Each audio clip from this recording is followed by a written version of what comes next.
Keith? There's been... What's wrong? Where's Marcia? She's taking a shower. Why aren't you dressed? My clothes are in the wash.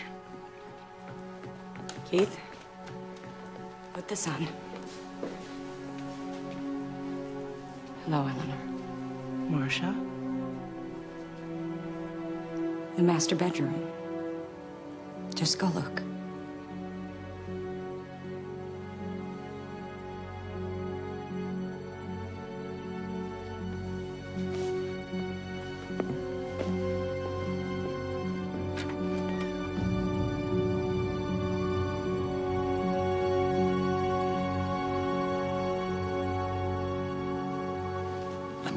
Just let me handle it. Don't you think you've handled things enough, Keith? You wouldn't lay this at my door. Are you serious?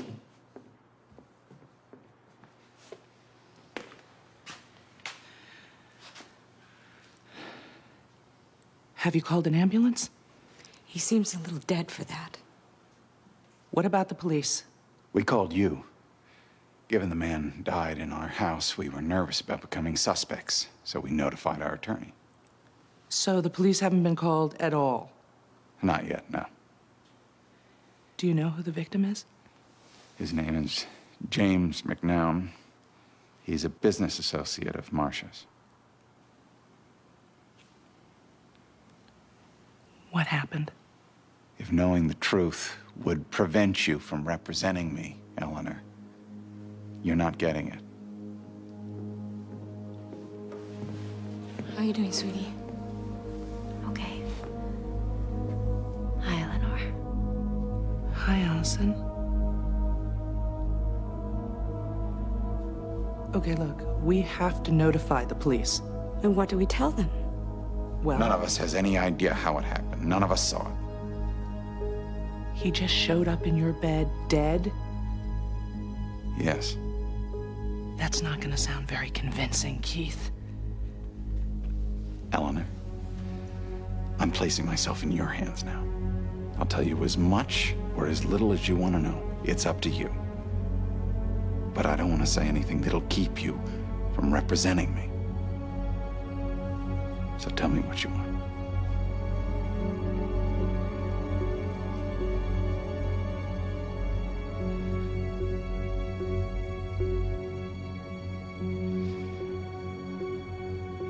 You have blood splatterings on you.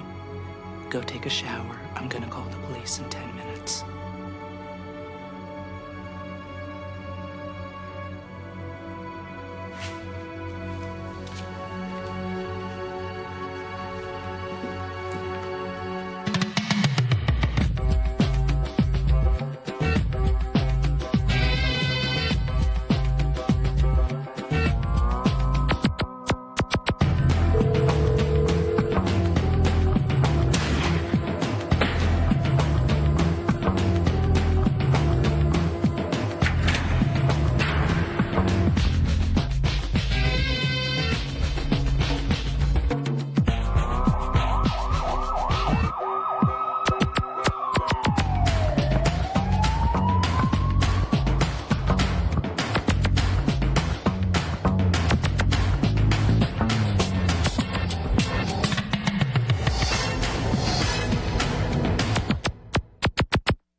I don't exactly know. Did he tell you anything? Only that I don't want to know. And my educated guess is that he shot him. Eleanor, take a walk. Don't let anybody speak to them. Told your clients are refusing to give any statements. Choosing not to give statements. Don't you think it kind of makes them look suspicious? Well, then, as suspects, they're exercising their constitutional rights to remain. Eleanor, I can't accept anyone's version of the events if no one gives me one. I sympathize, Helen. But the burden is on the state to figure out what happened, And as a not... state senator, I would think your client would want to assist the Commonwealth in that burden. Well, you would be wrong. You represent the wife and the daughter, too. That is correct. No conflict of interest there. None. You're not going to let any of them talk to us. Correct. How we doing? Arrest Senator Ellison and take the wife into custody. Wait a second. You're arresting both? No, just him. Then why take her? As a material witness? The state, under extraordinary circumstances, can place a witness into custody. What are your If circumstances? we believe, Your Honor, that Senator Ellison caught his wife in bed with the victim, then shot him. Yes, what a gifted leap. What are your circumstances for taking Mrs. Ellison into custody? We think she's concealing evidence that she will destroy if she gets out of custody. The evidence being... The victim's semen or DNA evidence that would establish the two were in bed together at the time. I'm a little confused here. What exactly are you asking for? We'd like to do a search similar to a rape kit examination to determine... A vaginal search. A full body search to look for hairs and fibers. Helen! If your client would cooperate, Eleanor, and give us a statement by not doing so... This is blatant blackmail, Your Honor. She is trying to force my client to testify against her husband or else be violated by a police technician. Your client is not a suspect. Fine. Then grant her full immunity, and then we'll consider any search. Would she agree to testify in exchange for immunity? I am not making any deals under the threat of coercion, and I might add the state has no authority to do an invasive bodily search. She is the suspect's wife. Spousal privilege... That privilege goes to testimony. Bodily fluids do not constitute testimony. Come on! The privacy issues alone... Are outweighed by the state's interest in solving a homicide, whether or not she's a suspect. Your Honor, if we do not get this evidence tonight, it's gone. Miss Gamble, are you sure you want this? Because if it comes out this is merely a ploy on your part, this woman can sue you personally for misconduct. You'll lose whatever evidence you might find. I can't lose evidence I don't have, Your Honor. I want it. I'm going to allow it. I appeal it and... Fine, but I'm not staying the order pending an appeal. And since it's almost midnight...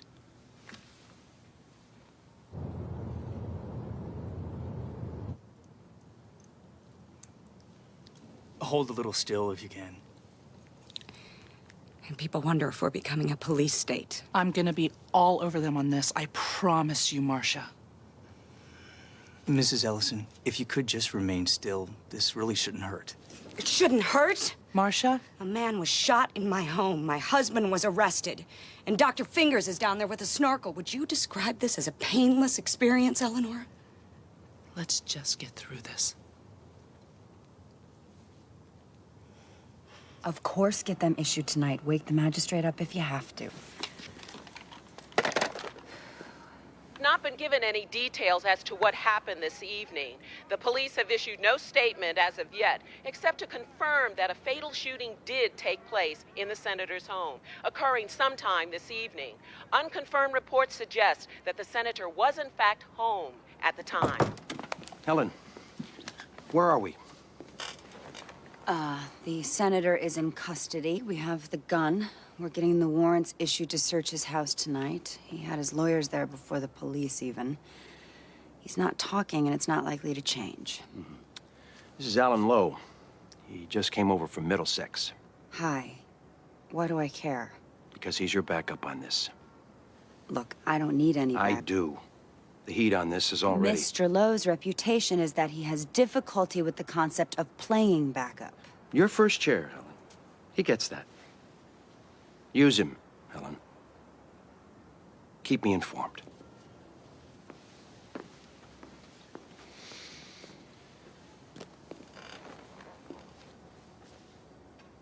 Don't second guess. Don't even talk. We'll get along just fine. You can start by overseeing the warrants. Can I ask you why you made an arrest so quickly? See, you're talking. I'm not second guessing, I'm just asking.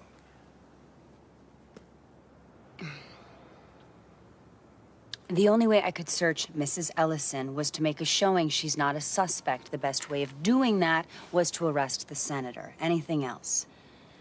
No. Great. Warrants.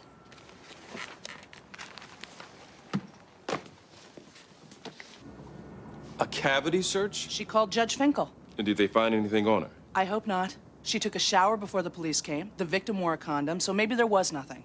I also had Keith take a shower, so he should be clean. What do you mean you had Keith shower? You instructed him to take a shower? Did I say that? Yes, you did. Well, I misspoke. I did not direct him to take a shower. He independently decided to. Lay off me, will you? If this was one of your closest friends... You broke the law. I told you, Bobby, I misspoke. It was his decision, and I have no affirmative duty to prevent him from bathing if that's what he chose to do. Eleanor, because this is one of your oldest friends, it makes me nervous. This is a state senator. This case will be under a microscope. If we cross any ethical lines here... I won't. I won't.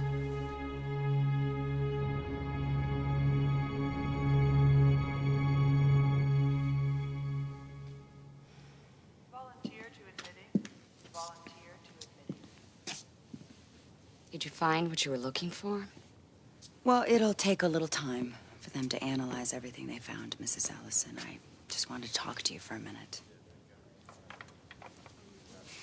I'm represented by counsel, Ms. Gamble. Yes, but you're not a suspect, so whether you're represented or not... So this isn't custodial? Once the examinations are completed, you're free to go, yes. Does Eleanor Frutt know you're here? Mrs. Ellison, we all know what happened here. Has your attorney explained to you that your silence could incriminate you? Gee, no. But as you explain it, it seems I am indeed a suspect of criminal wrongdoing, which makes this interrogation improper, if not illegal. Okay, well, I guess what I'm trying to say... You probably won't be able to save your husband from his fate, but you may very well hurt yourself and your daughter in the process. Fine. And should you ever lose your job for violating suspects' Fifth and Sixth Amendment rights, perhaps you could tour as a motivational speaker. You're being dismissive, Mrs. Ellison. It would be a great error in judgment for you to dismiss me. Maybe I shot him, Ms. Gamble. There's your statement.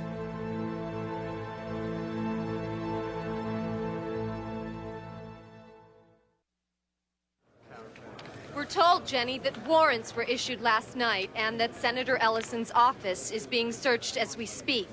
The arraignment was scheduled for 9 o'clock. Whether that's been delayed or not... Here they come!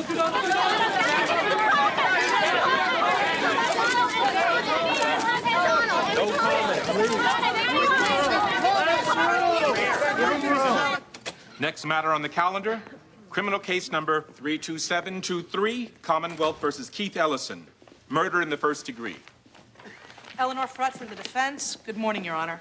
Helen Gamble for the Commonwealth, in that this is a first-degree homicide, we ask that Senator Ellison be held without bail. My client has no previous criminal record. He has strong and extensive roots in the community. He is, in fact, a trusted government official who poses neither a safety nor flight risk.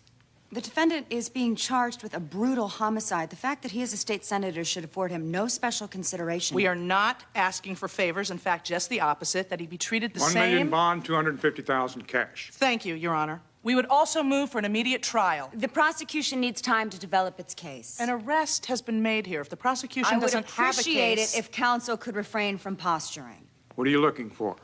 December. They're looking to buy time, Your Honor. I'd also appreciate it if defense counsel could limit herself to representing the defendant and not the Commonwealth's intentions. Trial date of September 24th. Let's conference tomorrow, set up a schedule. For now, we're adjourned. Your Honor, I'm loath to turn this into an unnecessary street fight, but but yeah, she's so adverse to confrontation.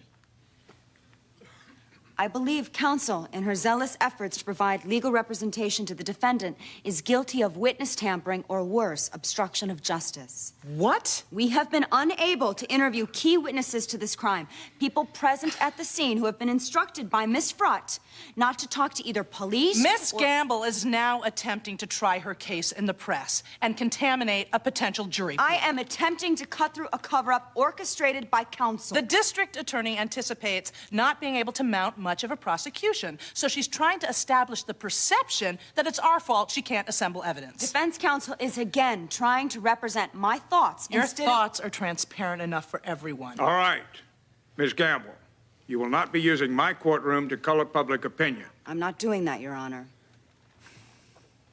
Who are the witnesses? Mrs. Ellison and Allison Ellison, the defendant's daughter. Mrs. Ellison certainly enjoys spousal privilege, Your Honor. What about the daughter? We can't even get in a room with her. Miss Frutt, if I get wind of tampering... I'm not doing that, Your Honor. Is that right?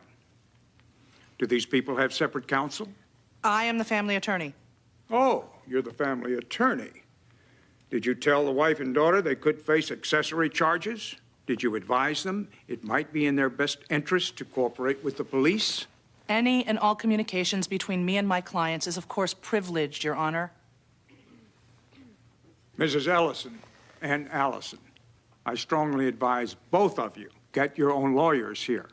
I won't order it for now, but Ms. Frutt may want to silence you for the defendant's sake, and it may not be what's best for you.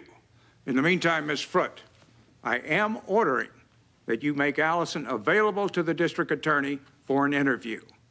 If she refuses to talk, she can be subpoenaed to a grand jury. That's all for now. We're adjourned. Your Honor, with the court's permission, I'd like security to escort Allison to my office immediately. Why? I have concerns that counsel might seek to prepare her statement. I object to that. I would submit if there are no plans to conference with Miss Ellison, what's the harm? Miss Ellison is also a client, and since criminal charges may possibly be levied against her, I have the right to advise. Security will escort Miss Ellison to Miss Gamble's office.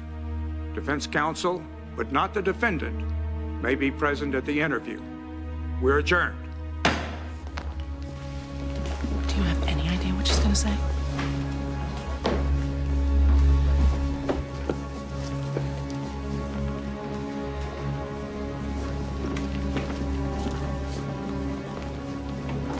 Don't let the media get anywhere near him.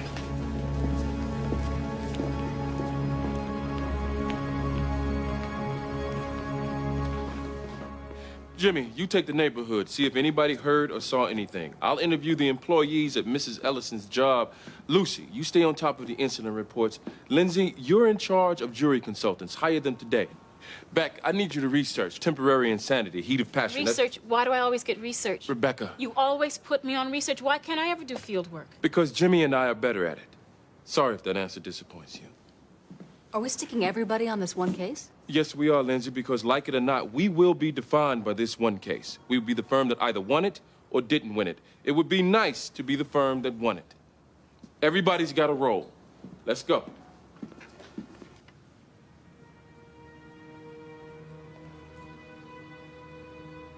We had just come home from the movies. Our movie was sold out, actually, so we had come home early. You and your dad? Yes. Then what did you do? I just went to my room. I think I might have gone to the bathroom first, and then I was getting ready to call a friend. And then I heard some screaming and yelling. Did you recognize the voices? Did you recognize the voices, Allison? No. Okay. Then what happened? After a few seconds, I heard a loud popping sound. And more screaming. I ran down the hall into my parents' bedroom. My mother and father were screaming about something. My mother was crying. They just kept on screaming at each other. And then I looked over and saw there was a man in their bed. He wasn't moving, and he was bleeding. And his eyes were open. Did you hear what your mother and father were screaming about? No, Did you see blood on your father's clothes? I don't remember. Did you notice if there was a gun around? I didn't see any gun. Allison, what do you think happened? I don't know. If you had to guess. She doesn't have to make guesses. You were allowed to be present for this interview. You were not permitted to either conduct it I will or to advise inhibit my it. client to tell what she knows and not to formulate opinions. You want to go right back in front of that judge? Fine. Hold on. Why don't you just ask your questions? Yes, that would be nice. Did you ever ask your parents what happened? No. Did you know what happened? No. You didn't know what had happened and you didn't ask. Correct. Allison, did you have any discussions with your attorneys about what you might say here at this meeting? Don't answer. Privilege, work product, forget it. We're into tampering, You Bobby. think you can make tampering? Try.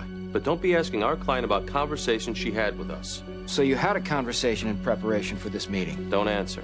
Whether or not the conversation was had does not I'm fall instructing within the my client not to answer. I've told you all I know. You've told us all you know, Allison. Yes. I heard a pop and yelling. That's it. And you never asked your parents what happened here. No. I didn't.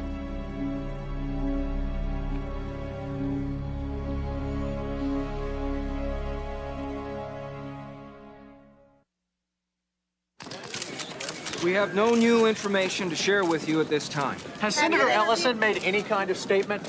Senator Ellison is currently refusing to speak with us at the advice of his attorney. Mr. Lowe, one more question. Get that out of my face, please. What about Mrs. Ellison? Mrs. Ellison is also refusing to cooperate, which we find frustrating. Certainly, it's every defendant's right not to speak, and that right would inure to the spouse as well, but we're particularly disappointed when a state senator, a person ostensibly committed to justice, forsakes that commitment out of self-interest. That's misconduct. Let's get it in before Judge Finkel. Shut them down. Whoa, slow down. He cannot comment on a defendant's silence. The state bar... Eleanor? He's deliberately contaminating the jury pool. Of course he is, but if we go to Judge Finkel, he might gag all of us. We do not want that. Why not? If he's going to try their case in the press... Because we need the press more than they do. Now, we all know how it looks. We need to shape public opinion here. If we get gagged... Why aren't we at least putting out some version? We don't need to. The burden is on them. Our people were there. The prosecution can prove they were there. To me, that shifts the burden to us. I agree. I don't. We got 3 possible suspects here. The senator, his wife, or the daughter. The prosecution can't nail any of them beyond a reasonable doubt. Oh, please, he's convicted now. You're just mad over doing research. Oh, that's funny. All right. We're up against Helen Gamble here and Alan Lowe. We've beaten Helen many times, Lindsay. If they prove this affair, that gives them motive. With motive, his being at the scene, his gun, he's gone. We need to start building a theory and put it out there. The more we wait... Look, let's just see what their evidence file shows. It's too soon for us to commit to anything. Bobby, hello? Public opinion can't send him to prison, Lindsay. Are you sure? For this one?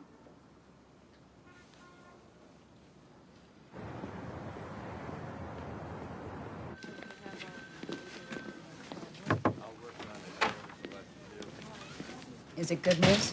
Sort of. Ballistics confirm it was his gun. Prints? Wiped clean. Trace metal? Negative. There was a pair of dishwashing gloves soaking in the sink. What about powder burns or primer residues? No, but they could have washed off if... Anything to prove the affair? Not yet. No semen, nothing from the cavity search. No blood on her, but she showered, so... What about hairs in the bed? Some, but they could be old. It's early, Helen. Give us time. Interview everybody at her work. Somebody had to have seen the two together. They'll never prove it. No one ever saw us. You can be sure of that. He always left before me. He had his own set of keys to my car. He'd get in, duck down. I'd come down, drive home directly into my garage. No one ever saw him go into my house. Suppose somebody saw him get into your car. He always made sure that never happened. Okay, look.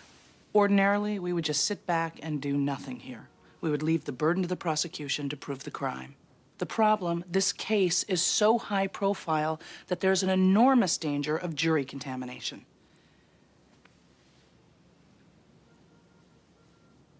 We want you to tell us what happened. Isn't that dangerous? If it means you having to get other lawyers... No. Keith? No! I want your firm. Senator, the likelihood is that they will be able to prove your wife's affair with the victim. With that, with your gun being the murder weapon, with you being at the scene, with your clothes being in the washer, you'll be convicted, Senator. If you tell us what happened, you might give us something to go with. Keith, you said you were putting yourself in my hands. As your lawyer, as your friend, I am advising you to tell us what happened.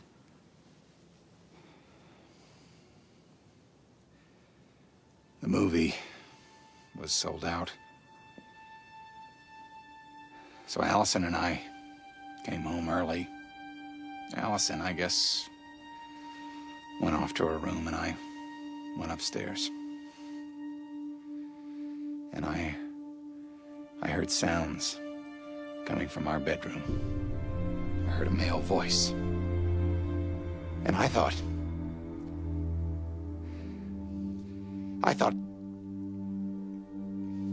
I could only think that maybe Marcia was being raped or attacked. And I got my revolver from the safe in the back of the linen cupboard and I went to the bedroom. And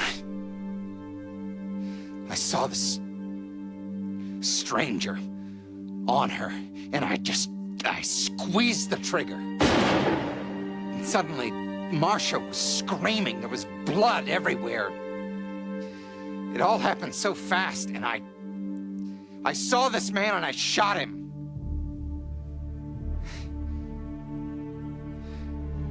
I didn't realize until after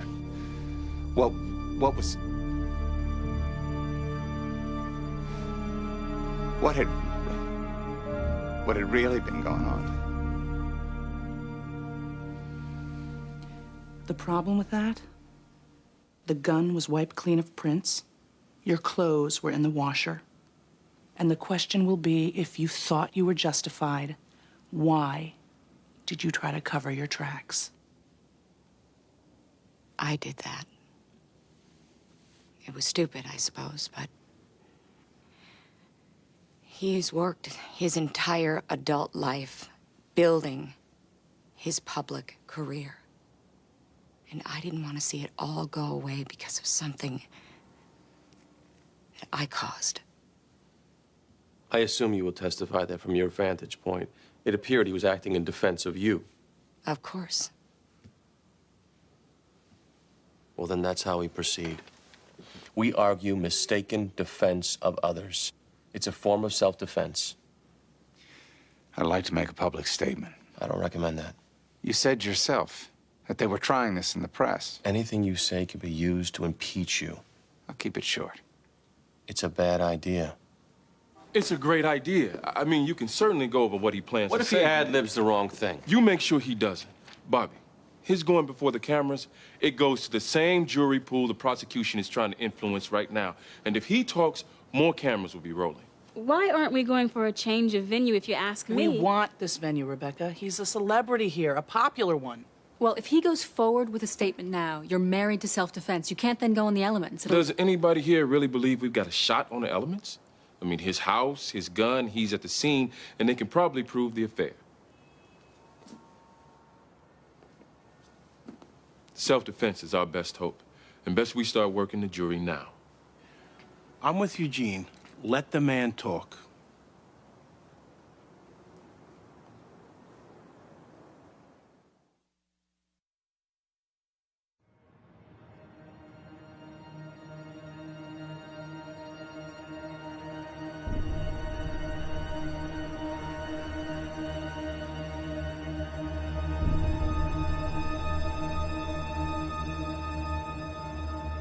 So far, it's like the Immaculate Affair, although we do have one witness willing to say she saw something going on at a party. It's nothing I'd call concrete, but... Nobody saw them go into a motel? Kenny, this woman's prepping to be the First Lady of Massachusetts. She was careful. You know about this press conference? Excuse me? He's called for a press conference. He's going on. Who? I should first note, I appear before you today against the advice of my counsel, who you see behind me. For purposes of a criminal trial, it's best to remain silent, a fact I know you are acutely aware of. But being in public office, I enjoy a public trust, and that trust cannot faithfully be served or honored by my continued silence. And thus, I feel it is my duty to come forward because the public has a right to know. On Saturday, July 12th, I left in the early evening to go see a movie with my daughter Allison. The film being sold out, we returned early. You believe this? Shh. When I heard the sounds, it sounded like a physical attack. It even sounded like somebody was being strangled. I retrieved my revolver, which I kept in the house for personal protection, and I ran to the room in fear, desperate fear, that my wife Marcia was either being raped or worse, murdered. When I entered the room, I saw what appeared to be a struggle with a strange man on top of my wife. I thought she was being killed. As he rolled to face me, I discharged my revolver. The bullet hit him, and he fell silent. It was only in the following seconds that I came to realize what was actually going on. My wife was not, in fact, under attack. The passion I mistook for rage for a deadly threat was a different kind of passion. A passion a husband never wants to think his wife.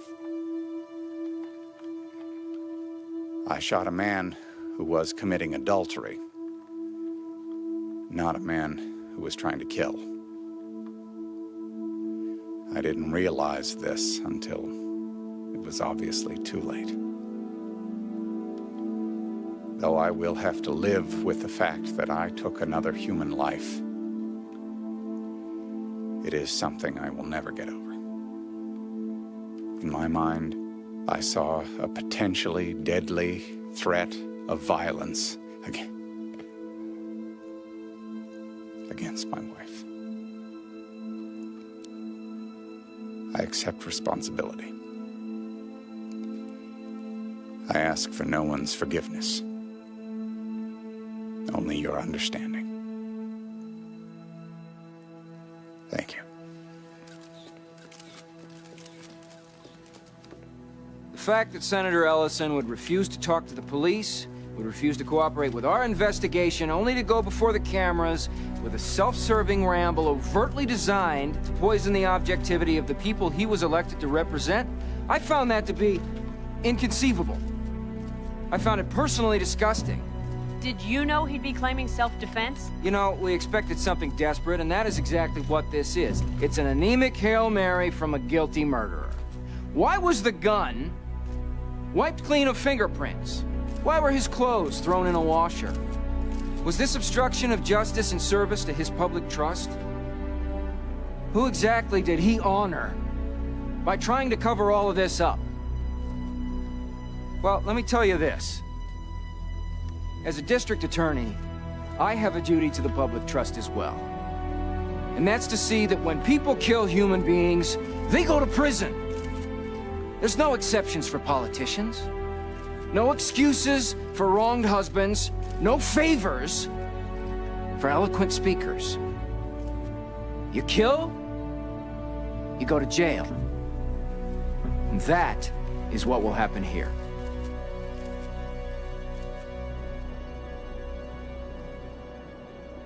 It was mainly a feeling. Never heard or saw any actual proof. And the feeling was... They were involved. They would shoot each other looks sometimes. Flirty behavior. I just assumed something was going on between them. How well did you know Mrs. Ellison? Not well. We worked in the same office, obviously, but I had very little direct interaction. And the victim, Mr. McNown? He was my boss. And this party, Mrs. Ellison came with Mr. McNown? Oh, God, no. She came with her husband. But I saw them in an office together. Mr. McNown and Mrs. Ellison? And it looked like something was going on between them. I just know it. So what? It's not enough that we established the affair now. We have to show he knew about it. If we can prove he knew what was going on, there's no way they'll sell self-defense. Husbands know. They always know. Well, we haven't been able to find any... Then get back out there, Mike. Dig harder. All right, Helen. Mike, this is a big piece. If we can show that he was even suspicious that his wife was sleeping around, we'll be able to argue that he knew what was going on when he went for the gun. Look, we're dead. You all do know that. The guy is sympathetic, he's charming, he's credible, and we're dead. No, we're not. The guy caught a man screwing his wife, he blows the guy's head off, and then he says, oops, I thought he was trying to kill her? We'll get him. We've got nothing on state of mind, Alan. It's us against his word, and you saw how well he plays. Helen Gamble. Okay. Judge wants to see us. Should we bother to have a trial here, people? Or just put it to a referendum on the November ballot? I would gag you all right now if I didn't think you'd both immediately start with confidential sourcing. Miss Frutt, you let your client hold press conferences, you will have a hard time disqualifying jurors for knowing too much. Ms. Gamble, attempt to prejudice the trial, you will find your jury challenges gone. I will prohibit you right now from making any comments concerning the evidence of this case. That goes for every one of you. Now, common sense tells me this goes away for manslaughter. 6 years, 3 suspended. That seems a little light. You jump at it, don't kid yourself, and so should you. The idea he thought she was being killed smells like crap. This was a heat of passion murder. Let's dispose of it for what it is.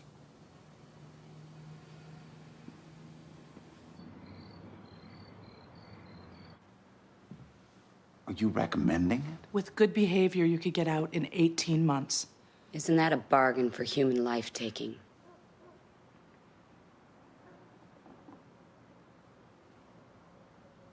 Can I win this? You could, but it's a risk, Keith. And if we lose, you are looking at murder 2, which carries a statutory life sentence.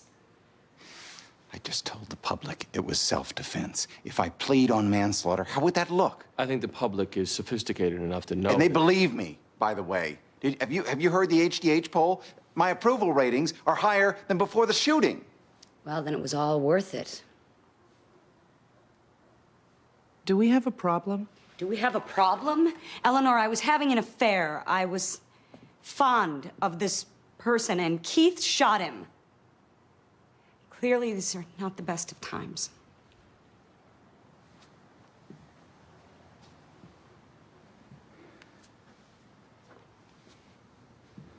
I don't want to plead. You can't be looking at this with respect to your political career. This is about your life, Keith, your freedom. My life is my political career, Eleanor. You know that. And it's over if I accept a homicide conviction. As convincing as you are, to get a jury to believe that you ran in there shooting in self-defense? You don't believe it? I do. But I know you. The 12 people in that box? Are you telling me we cannot win this trial? I am not telling you that. And isn't it possible the manslaughter deal could still be available during trial? That is certainly possible, but... Then I want to try. Let's see how the trial goes. Then... If the prosecution's case goes well, this deal will be off the table.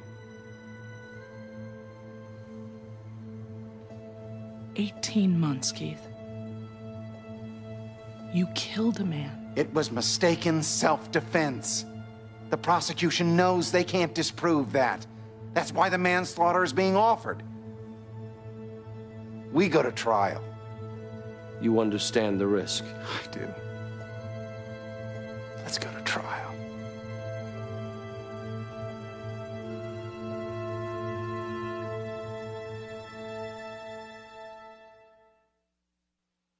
If you didn't get your courtroom pass 3 weeks ago, and without media credentials, you'd have to know somebody to get one, you won't be sitting in Division 3 in the Suffolk Superior Courthouse. Not today, or any day in the near future. It's not just because it's a murder trial, or that it involves a state senator, or even that 2 of the opposing lawyers are roommates. It's because of that burning question this trial will attempt to answer. The question that this entire city has for 2 months now been asking on every street corner, in every bar room, at every dinner table. What was Senator Ellison really thinking when he fired that gun? Did he believe his wife's life was in danger, or was the shooting an act of vengeance? The prosecution has vowed to put in a short case, the facts not really being in dispute. Every legal analyst agrees the trial will come down to Senator Ellison's testimony and the cross-examination by Helen Gamble, which figures to be extremely tough.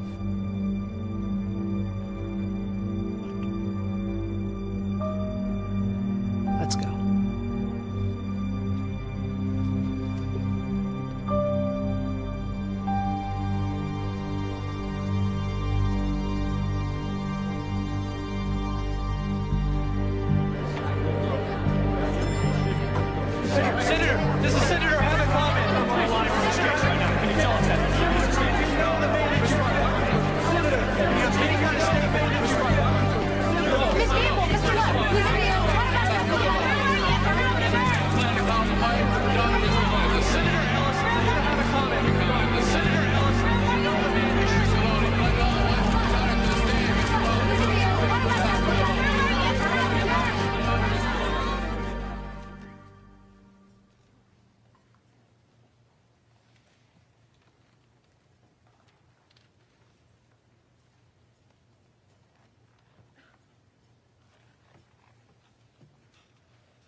This trial is not about who shot and killed James McNown.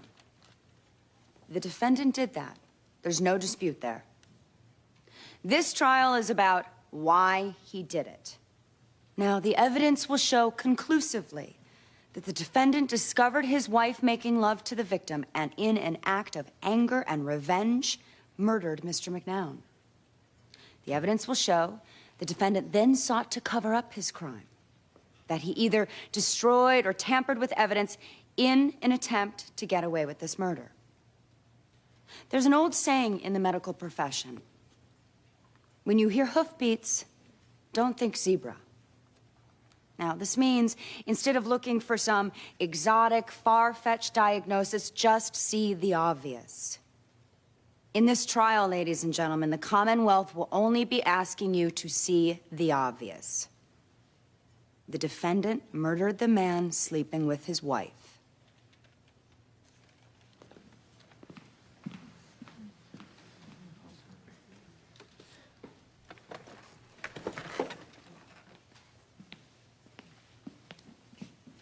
I agree with the district attorney. This trial is simply about why Senator Ellison fatally wounded the stranger in his house. To answer that question, you'll need to get into the head of Senator Ellison. You'll need to imagine coming home late at night and hearing the sounds of a struggle coming from your bedroom. You will need to fathom the panic knowing your spouse was home alone this night. You will have to appreciate the fear that can suddenly consume you at the thought that the person you love is being raped or possibly killed in the next room. Can any of us truly presume to know what that must be like? Have any of us ever had to listen to the sounds of a husband or wife being attacked by an intruder? The evidence will show What happened that night is that Senator Ellison went racing into that room to protect the woman he loved, the mother of his daughter, Allison. He charged in there with a gun in a state of panic, fear, horror to see an intruder on top of his wife, and he fired. Turns out, he got it wrong. It was mistaken self-defense. That will be the evidence because it's the truth. And as you listen to the facts, the testimony, the witnesses, remember, the prosecution's entire case, all of it, the reason we are even here is their presumption they know what was going on in Senator Ellison's mind. Of course that's impossible. Impossible for them to know, impossible for you to know. All the Commonwealth can really do is ask you to imagine. And we will be making that very same request. Imagine.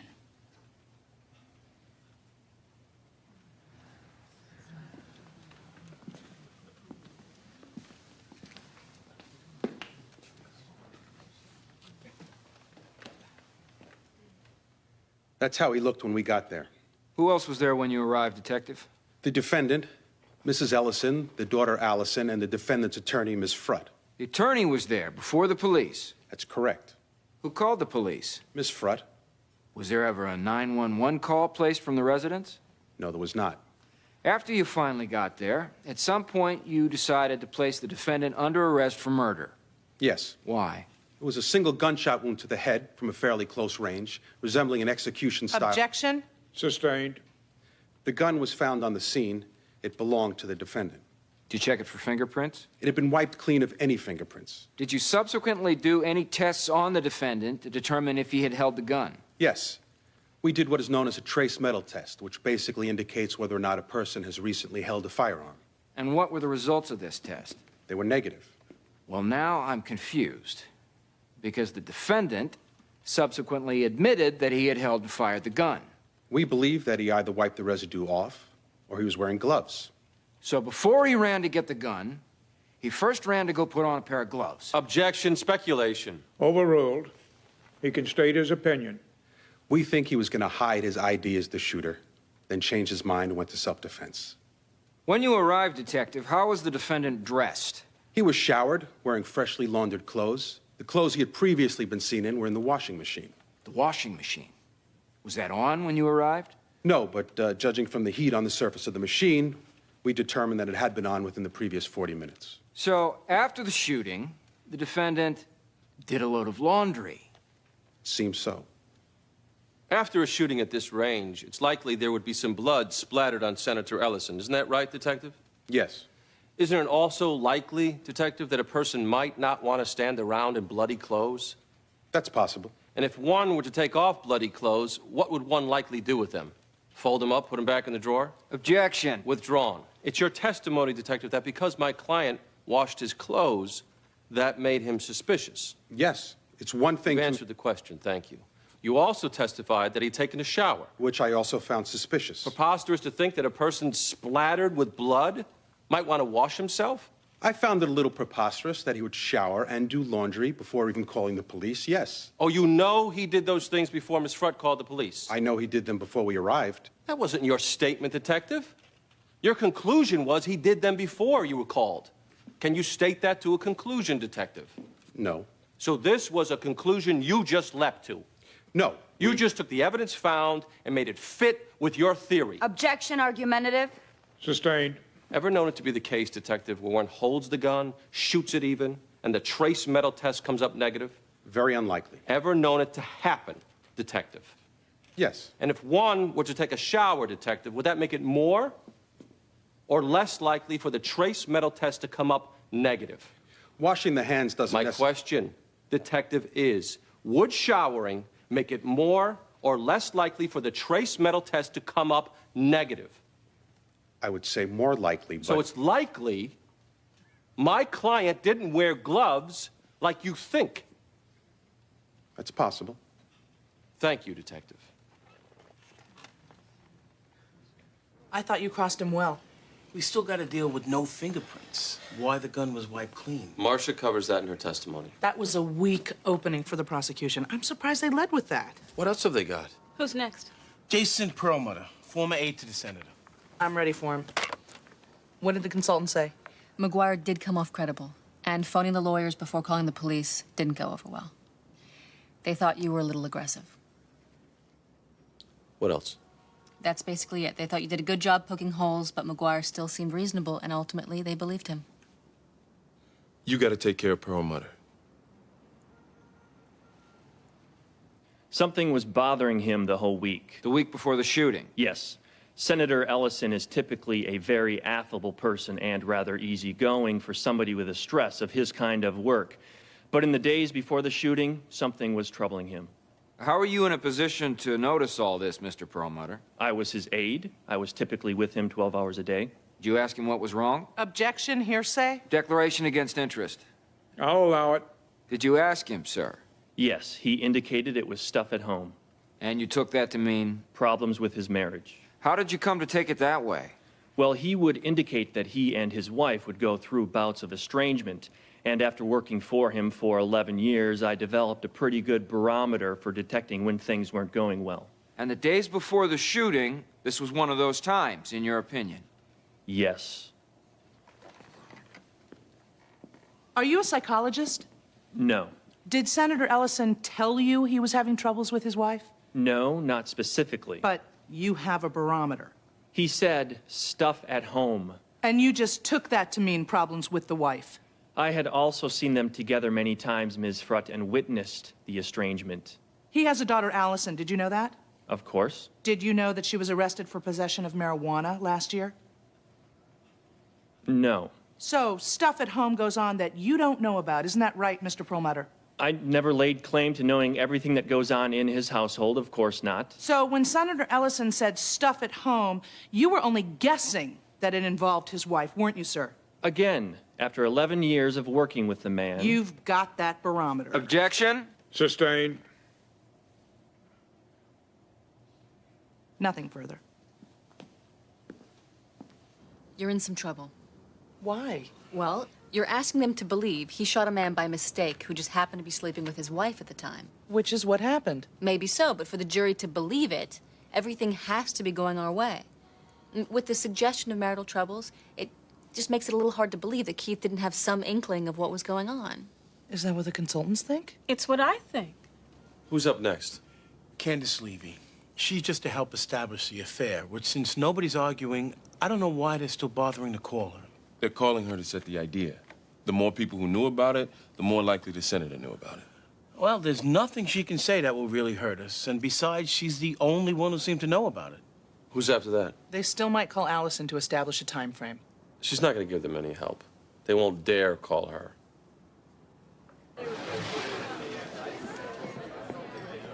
It might be worth calling her. Why? Well, it was so obvious before that she was lying to protect her father. If it's that obvious to a jury, it's got to work in our favor. Yeah, all we got to do is catch him in one lie, even if it's the daughter's. No, Helen. They're planning to call her. That means they prepped her for cross. It's too dangerous. Are you ready with Levy? Yes. You hear what they're calling us on the news? The STEAM team? Why's that? I don't know. Maybe because they think I'm hot and steamy, and you, because you're sitting next to me. Must be it. You like being on the news, huh? If it gets me noticed by some rich admirer who whisks me off to Fiji to lick caviar off my thighs, I can't beat that. You ever notice how in a big trial, any place far off seems pretty good? Think we'll get him? I hope so. I keep hearing that press conference in my head. The man is good.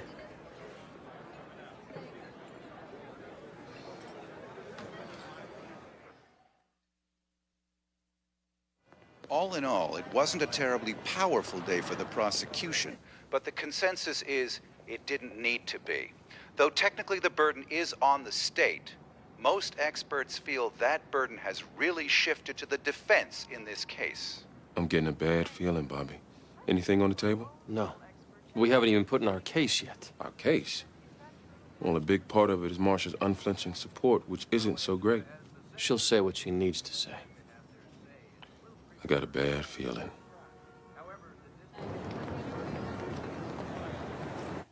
It was an office party in honor of one of the vice presidents who was retiring.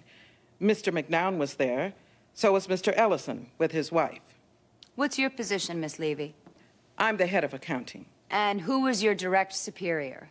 It was Mr. McNown. He was chief financial officer. Did you know Mrs. Ellison? Yes, she also works at Reynolds. I never dealt directly with her. Miss Levy, calling your attention to the night of the office party in July, did you have occasion to observe either Mr. McNown or Mrs. Ellison? Yes, I observed them both when they sort of darted into his office. They darted? Well, they went in rather quickly. What did you see next? Well, I didn't exactly see anything, but I'm ashamed to admit I did a little eavesdropping by the door. Any particular reason you would do that? Well, I suspected there was something going on between them. Why? Just body language when they interacted. I could tell. Now, while you were doing your eavesdropping by the door, what, if anything, did you hear? Not too much, because the party was rather loud. But I could hear she was angry. And I heard her say, "It has to stop." And she sounded angry. Did you hear anything else? No, that was all I heard. A few seconds later, she kind of huffed out, and I looked in. He seemed very upset. Miss Levy, did you ever have the opportunity to hear any conversation between Mr. McNown and the defendant? Yes, that same night. At the party? Yes. After Mrs. Ellison left Mr. McNown's office, about a minute later, I saw him go in. The defendant? Yes. Did you hear what, if anything, was said? The senator was also very upset, and I heard him say something like, "I will not be humiliated." He said it twice.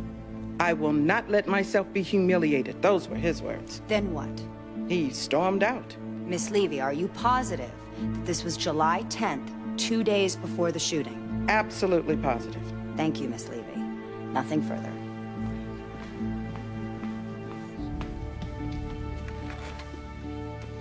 Miss Levy, you and I had a conversation about the events at this party, did we not? Yes. I asked you if you had any reason to suspect a romantic relationship between Mrs. Ellison and Mr. McNown. Yes, you did.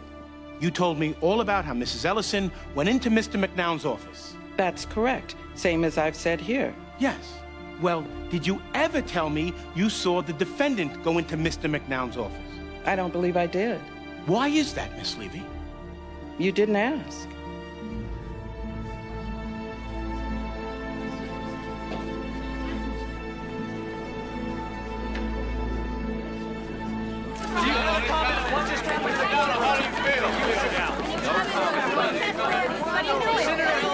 Did you know that?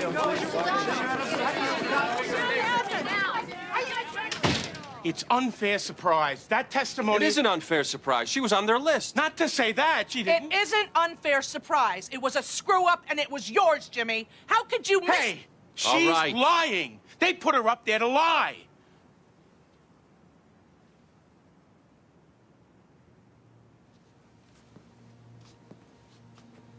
Was she lying, Keith?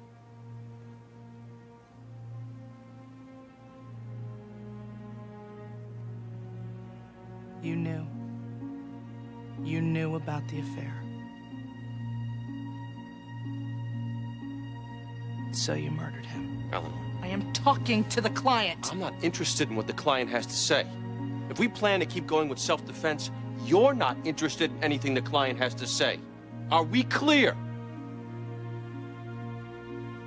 Can you see if they're still willing to plea? I don't want to plea. I can't. Keith, they've got you. Can't If I plead out after that testimony, I'm guilty to the Are you world. still worried about becoming governor? You can't That be woman doesn't know what serious. she heard. She can't be sure. Don't be an idiot. There's still you are reasonable guilty doubt. in The everybody's prosecution has eyes. to say you're the... Your mind Shut up!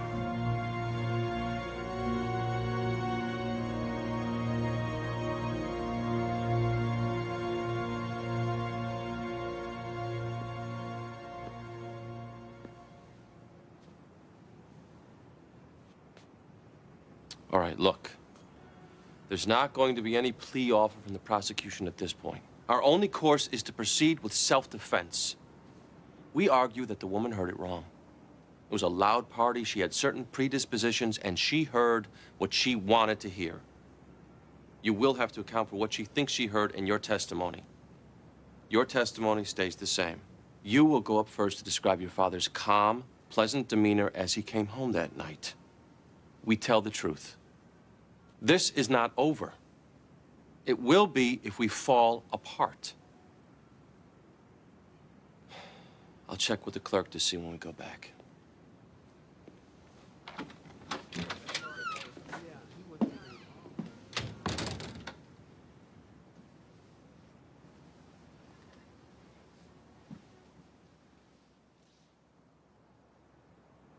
Obviously, this was a devastating setback for the defense. If Senator Ellison, in fact, knew of the affair, he's hard-pressed to convince the jury he thought his wife was under attack when he went running in with the revolver. You've been watching this Just shut it unfold. off, would you, Is there any please? sense in the court? I know this is out there, but is there any precedent set for changing the plea to insanity this late in the game? No. The judge would never allow it. Where's Jimmy? Conference room. Eleanor.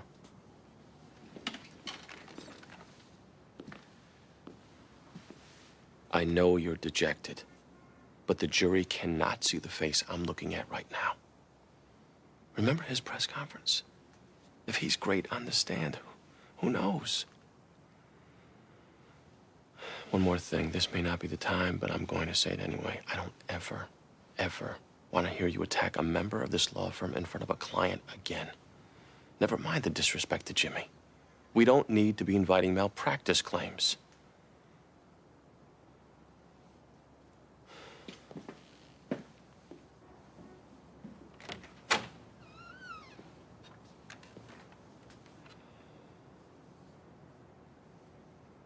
Mistakes happen, Jimmy. No point in dwelling on it, other than to make sure it doesn't happen again.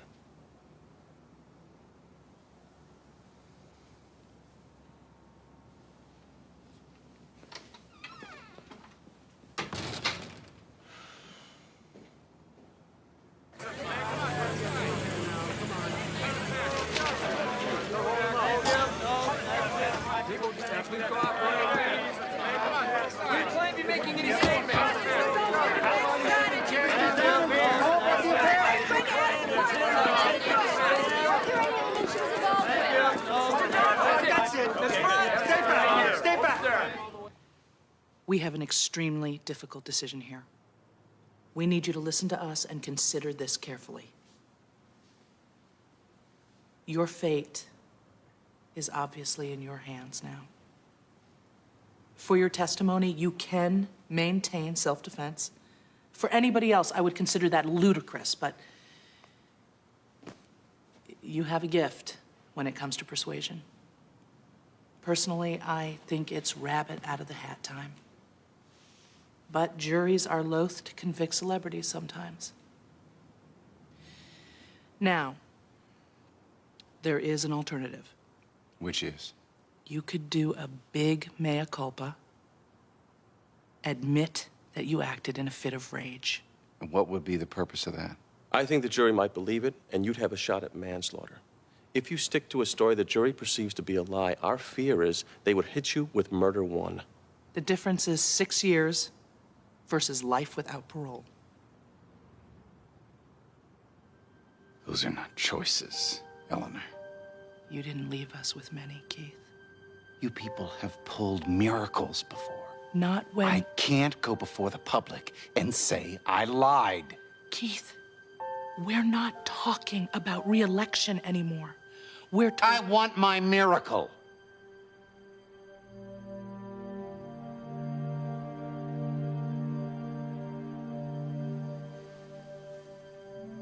It's not coming, Keith.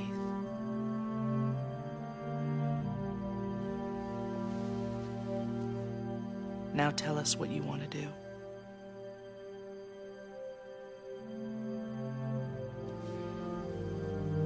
I'm going to take the stand. And I'm going to testify that I acted in self-defense. You're going to go to prison. No, I'm not. No, I'm not.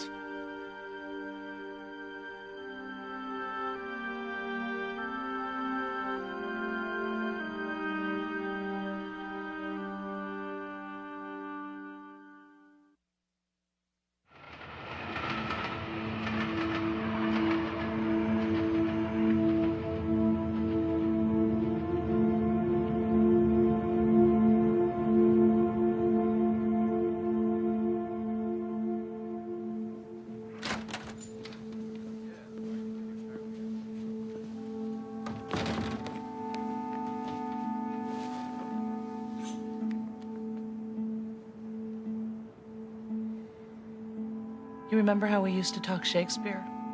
Who our favorite tragic heroes were? You're about to tell me I've become your favorite tragic hero.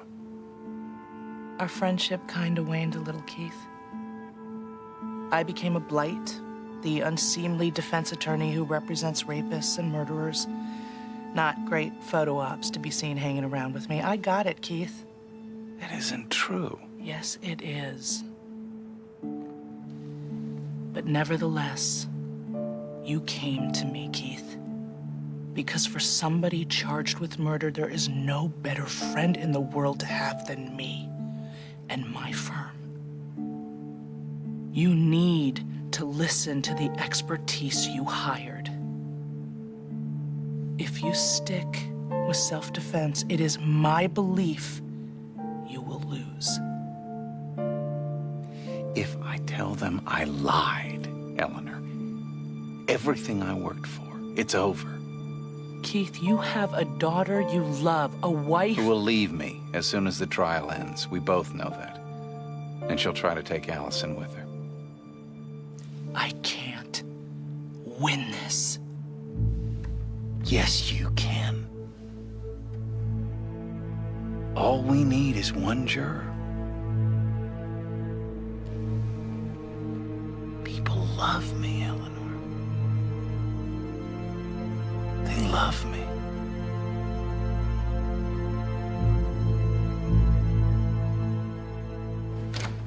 Brett, what's your new product? I've got no comment. Excuse me. I've got no comment. Get away from me! Give him room. Let's go. Come on, give him room. Let's go. What happened? He's digging in. Okay. We call Allison up and down, and then we call Marcia. Are you okay to do this? I'm fine. Eleanor, I'm sorry. Jimmy, it's not your fault. Come on, we gotta get in. How would you describe your relationship with your dad? Extremely close. Extremely close. Were you aware of any marital problems between him and your mom? They had fights. They would have difficult times and things would improve. Was that difficult on you? Sometimes. Did you ever talk about it with your father? Yes. Did he ever talk about what he thought were the problems between your mother and him? Yes. Did he ever reveal an awareness to you about your mother's affair with Mr. McNown? Never. Now, Allison, given your relationship with your father, do you think he would have told you about this affair? I do. Do you have an opinion as to whether he knew about this affair? My opinion is that he did not. Calling your attention to the night of the shooting, could you please tell us what happened from your perspective? Well,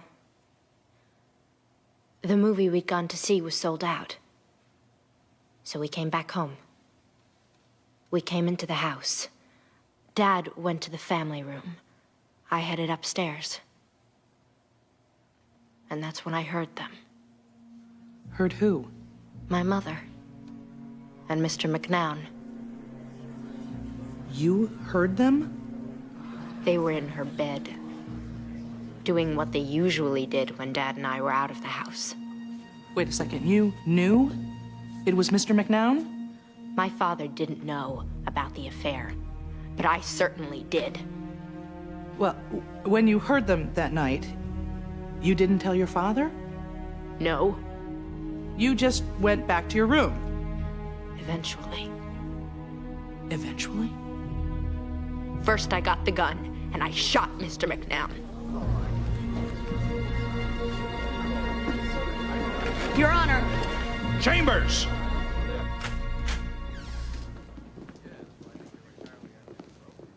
I had no idea she was going to say that. None of us. I don't believe it for a second. Let me talk here. Did she ever suggest to you she was the shooter? No. She just lied to get her father off. Mr. Lowe, let me conduct this session, please. Your Honor, none of us saw this coming. She previously had given a statement that she went to her room and she heard the shots. This was blatant perjury. Maybe it was. But your only remedy for this trial is a rigorous cross, Miss Gamble. What else can we do?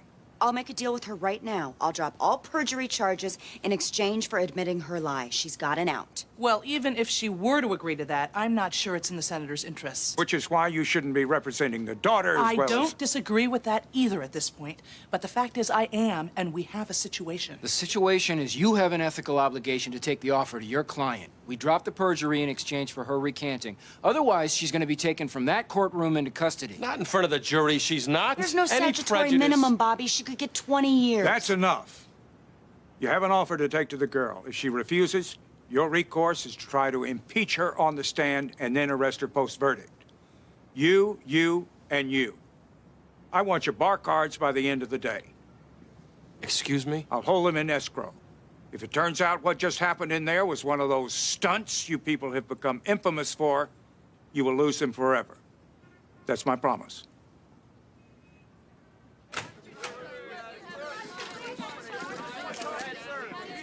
You have just committed a very serious offense. What? Telling the truth under oath? Oh, that's the truth? That's... Eleanor. I'm willing to plead guilty. You want to plead guilty now? Make the deal. Senator, right now, you actually have a shot at acquittal. You Just want to do it. I'm not going to let my daughter take the fall. Can I talk? No. I think you've talked enough for one day, Allison. Somebody correct me if I'm wrong, but I probably just gave you reasonable doubt. You also confessed, Allison. They might try you for murder. And I'll just say, my confession was a lie to save my father. If he's acquitted, they can't try him again. He may be safe, but it's a pretty big risk for you. And even if you beat murder, they get you on perjury. 14-year-old girl trying to save her daddy. Something tells me I wouldn't go to jail for too long. Don't count on it.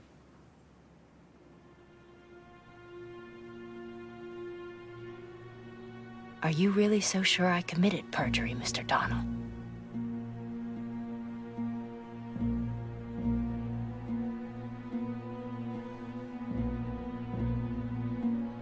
You're both covering for her.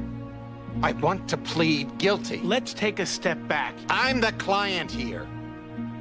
I want to plead guilty, conditioned on nothing happens to Allison. And I get to hold a press conference, not in custody. Those are my terms. Take it to the DA.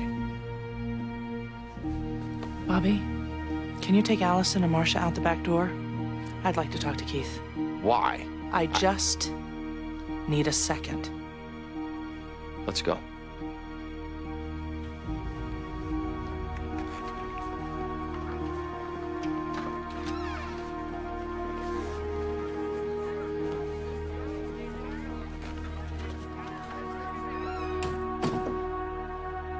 If there is anything you are more committed to than your political career, it is your daughter. Is she taking the rap for you? Or have you been taking the fall for her all along? I instructed you to plead guilty. Are you going to answer my question? Make the deal.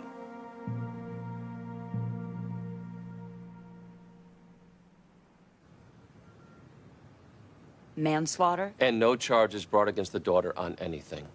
Plus, he gets to hold a press conference before you take him off. Excuse me? He He wants to make a statement. The question isn't, do you think I'm an idiot? It's how big of an idiot. Helen. Bobby, this was your plan all along. It was not. If you think I'll allow you to use perjury to bolster your bargaining position... That was not our plan.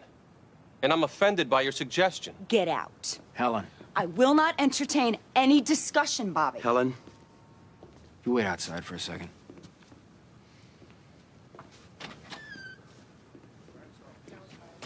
I don't like this any more than you do, but the fact is, they've got reasonable doubt. When I get done crossing her, there's No, we have no eyewitnesses, another person taking credit for the crime, a very charismatic and persuasive defendant. We're in the crapper. And right now, you're blinded by anger. It sucks. No question, we're having our hand forced by perjury. But the likelihood is that this was manslaughter. He flipped out and he shot the guy, and we would be crazy to walk away from this deal. We can't risk a straight acquittal. We just can't. I'm gonna accept it.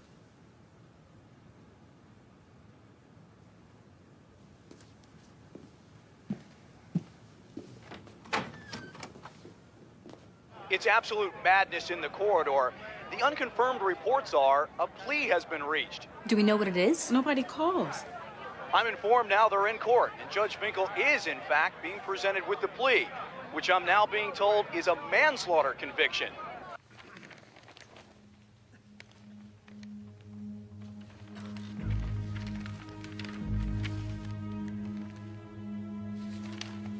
Defendant will please rise. You understand, Mr. Ellison, that you are pleading guilty to a homicide? Yes. And by pleading guilty to manslaughter, you are agreeing not to appeal and that you will serve a sentence not less than 6 years in state prison? Yes, Your Honor. Counsel, you are recommending this agreement to your client? Your client understands the terms and accepts them? Yes, Your Honor. Plea is accepted, so ordered by the court. Bailiff, take the defendant into custody. Your Honor, pursuant to the plea, my client gets to make a statement. The area is set up in the corridor. Security will escort the defendant to the microphones and then into custody. We are adjourned. Keith, I've got to know. It's all over now, so just tell me. I have to make my statement.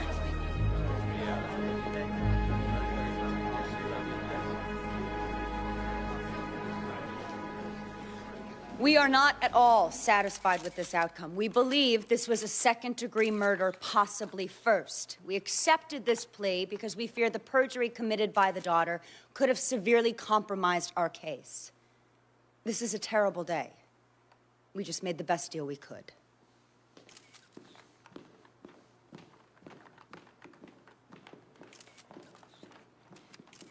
I would certainly agree with Ms. Gamble that this is a terrible day.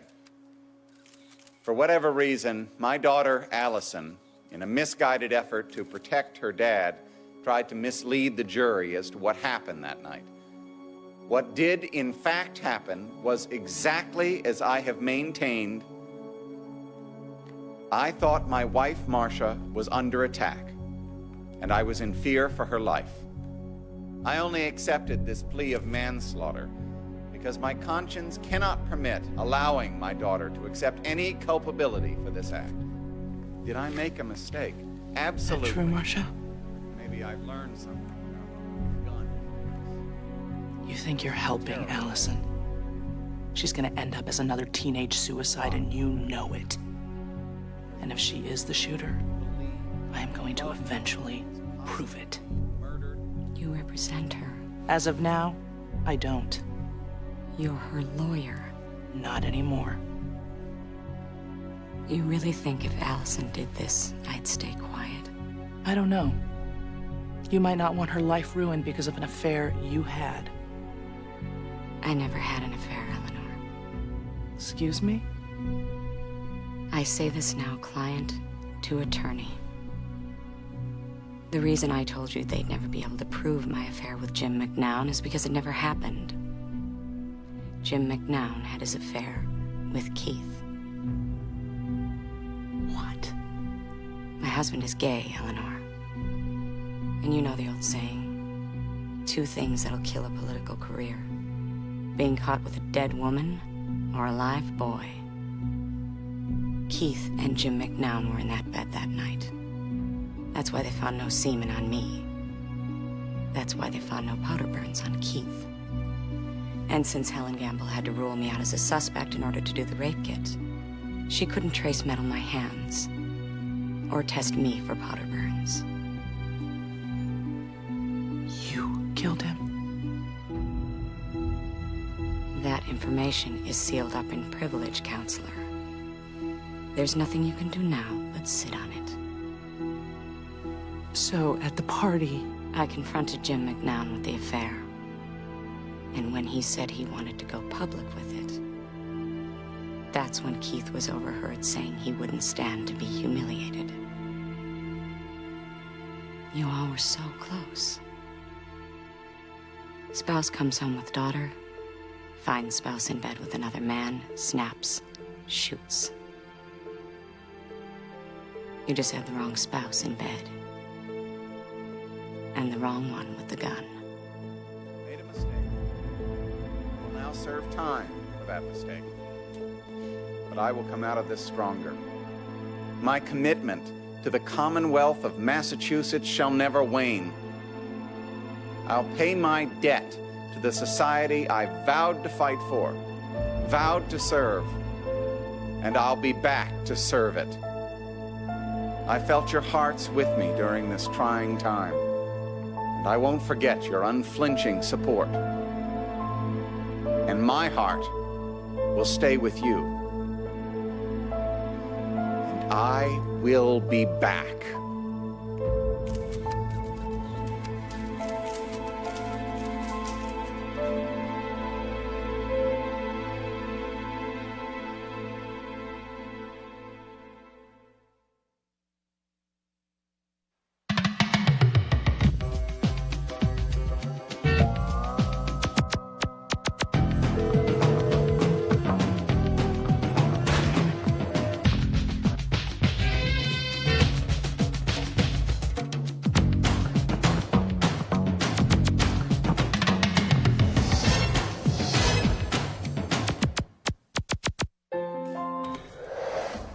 You stinker!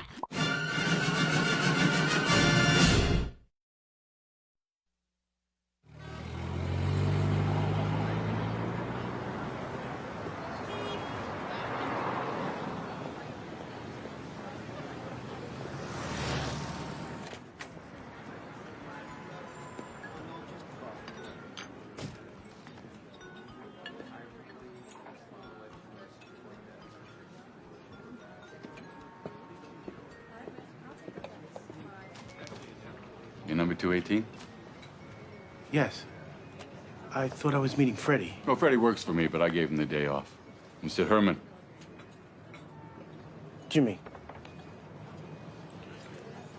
Well, my condolences, Jimmy. What the Steelers did to you ought to be against the law. Cruel and unusual punishment. You see the game? Of course you saw it. $5,000 wager. You got a pulse. You're gonna watch the game. That interception killed me. That's why I don't bet. I have a good portion of the money. See, I would have gone with the Steelers, too. What, are you kidding? Getting 8.5? But now, with the Steelers and the losers on the Falcons and the Rams and the Bears and the Niners, plus what you didn't get to Freddie last week. I have 7,000. Which means you owe what? 27 more? Which I will have by the end of the week. You're 2 weeks late now. I'm gonna borrow some money from my retirement account, but it takes a couple of days. And I gotta call in to a cousin of mine in Worcester. Guy owns like 12 parking lots. I got another idea. Okay. Sure. You're a lawyer, right? Yes. I mean, did I tell Freddie that? My proposal is this. You provide some legal services and your debt goes away. What sort of legal services? My ex-wife is trying to rob me. Will you be my lawyer, Jimmy?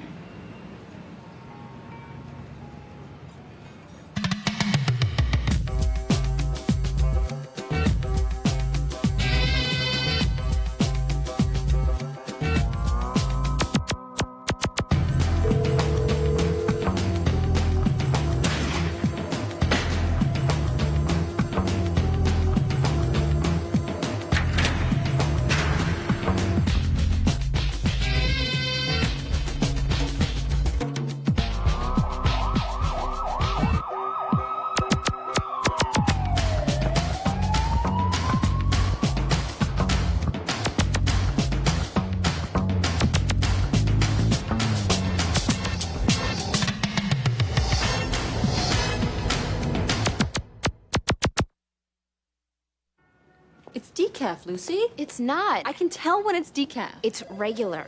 You know, I find on trial days I don't need caffeine. Listen to you, the office coffee hog, telling me that What? You might as well hook up an IV, Rebecca. I take my share, no more. Lindsay, that was Martin Jinx's mother. She's still in Hartford. Excuse me? She couldn't get the day off. Her son goes on trial for attempted murder. She can't get the day off? I thought you were gonna plead. He wouldn't let me. Don't tell me. He's innocent. He is. Morning. Still morning? Sorry I'm late. That personal matter of mine went a little longer than I thought. Bobby, you got a minute? Sure. What's up? Deposition in the Sandler case got pushed. They're saying beginning of next month. That's what you need a minute for? Bobby, I was asked to do some pro bono work, which I really need to do. What's wrong? I'm in a little bit of a jam, and I need to do a guy a favor. I'm listening. The guy's my bookie. I don't gamble anymore. Trust me. You do not have to worry about that because I have definitely learned my lesson. What do you owe? $27,000. It started small to make the games more interesting, that's all. Last season I did okay. Better than okay. Started thinking I knew what I was doing. What's the case? His ex-wife is suing him for fraud. He won a lottery, she's claiming he didn't tell her. Lottery? For how much? Well, $100,000. He says he bought the ticket with separate funds. The lottery commission's holding all the money until the ownership issues are resolved. Anything I can get him over 70 comes off my tab. It's 1 day's work, 2 at the most.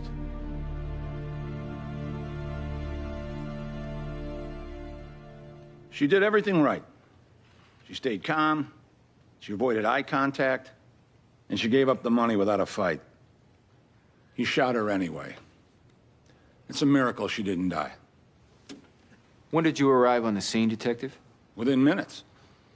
There was another woman at the store, an eyewitness, Martha McKee.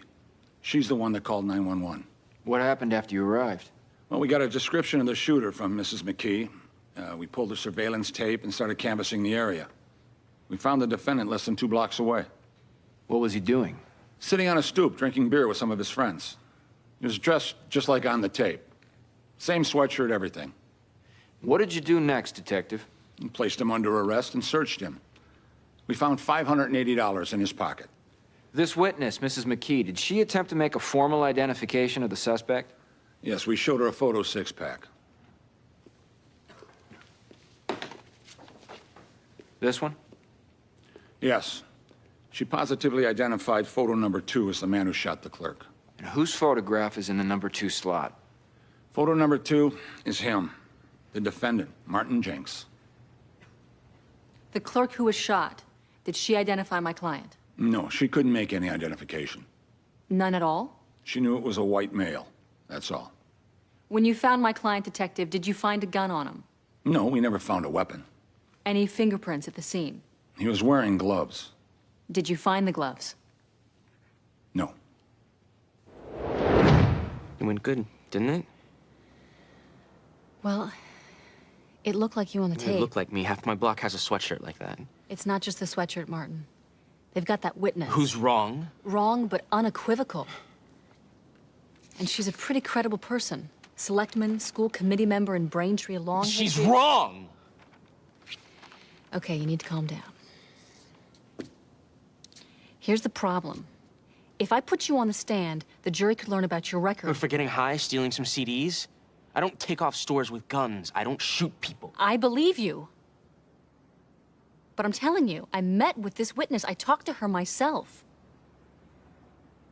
I'm worried that the jury will take her word. Well, that can't be enough to put me in jail. It is enough. She's an eyewitness. And throwing the hooded sweatshirt, the cash in your pocket. I told you I earned that money bussing tables downtown. In an off-the-books job for $200 a week, you were carrying $600.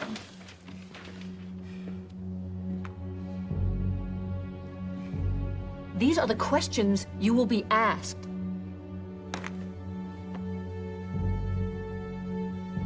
All the money I got, I carry.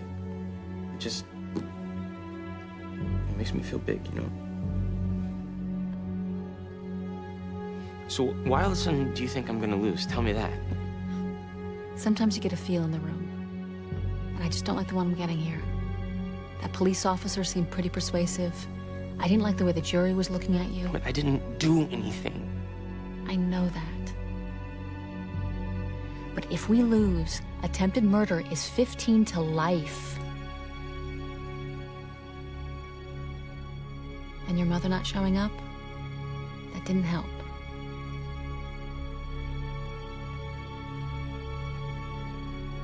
Promise me I won't go to jail.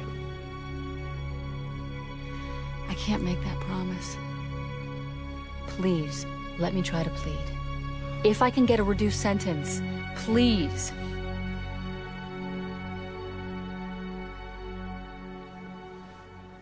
The problem is, you bought the lottery ticket on July 18th.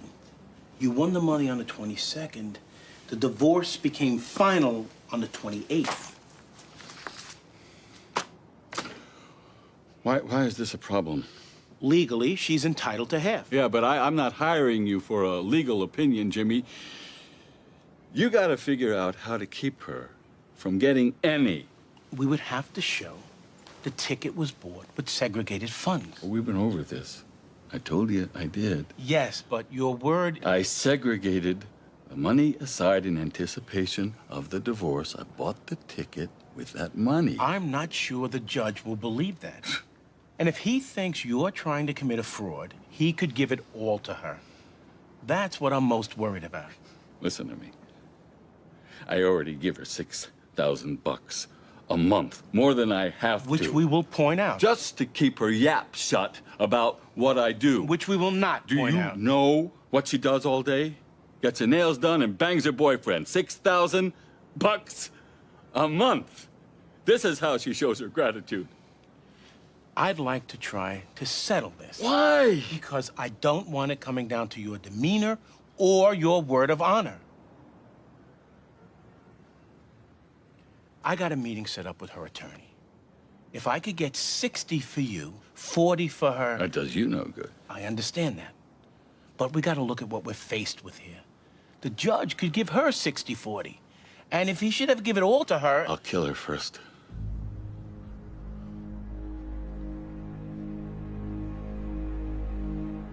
Maybe that should be our strategy here.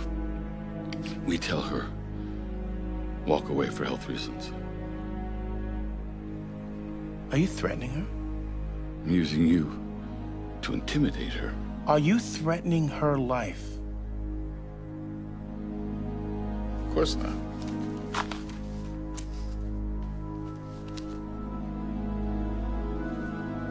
Just get my money.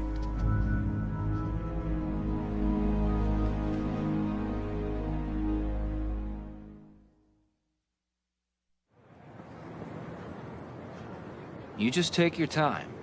All right, keep your answers short and try to look at the jury. Is this attorney aggressive? She didn't seem so. She'll be tougher in court than when she interviewed you, but you just stick to what you saw and you'll be fine. Okay. All right, I'll see you at 8:45 tomorrow. Sharp. Okay. Come in. Oh, I'm sorry. I didn't know you were busy. No, it's all right. We're just finishing. I believe you know Martha McKee. We've met. Hello again. We'll see you tomorrow, 8:45. Okay.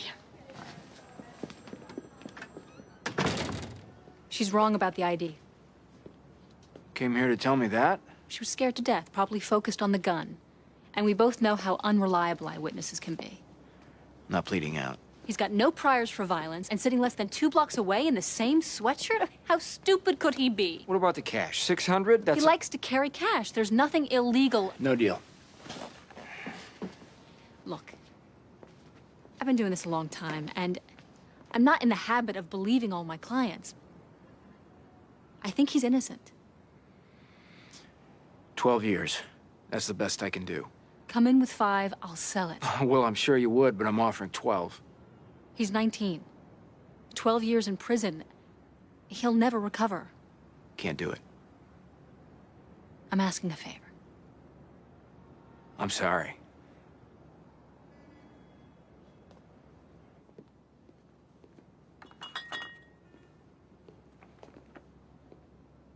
What's the settlement conference? 20 minutes.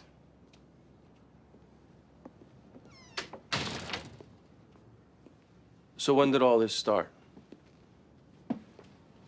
The gambling. I told you, nickel and dime bets to make the games interesting. Then, I upped it to make my life interesting. You get addicted to the risk, I guess. Which means you have to bet more than you can afford to lose. I ain't doing it anymore. Jimmy, if it's an addiction... My cousin's in one of those gambling anonymous clubs. Odds are I'll go. That was a joke. I'm not laughing. Hey, let's not forget how I got here. I falsified loan documents and got myself fired from a bank. That's my legacy. That's not your legacy. If you're trying to tell me you're not smarter than this, I don't buy it. I'm not gambling anymore. You have my word. Listen, I appreciate you not telling the others about...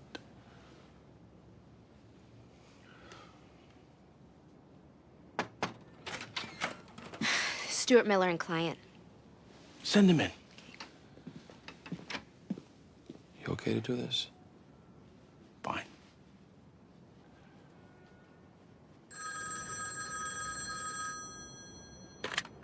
Hello. Speaking.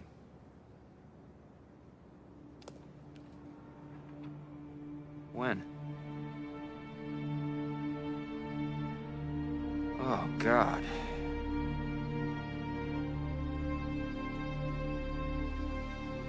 Yeah, okay.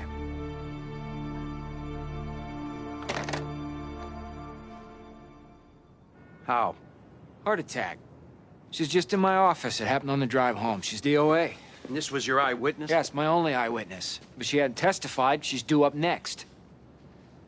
Any recorded testimony of any... I still got the videotape. We got the clothes. Maybe if I can sell the... No gun? No prints? Without that eyewitness, the judge will knock you out on the Rule 25 before it even gets to the jury. Any chance you'll put the defendant up? She's too smart. I think we're dead.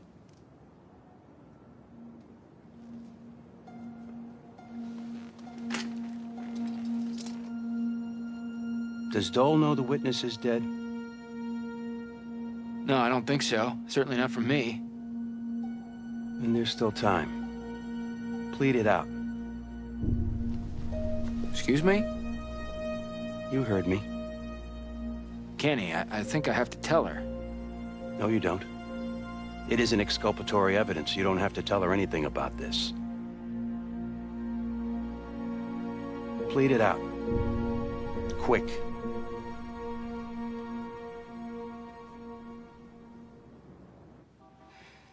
I think we can all agree, if we can work this out amicably, it would save time. Oh, is that the goal here?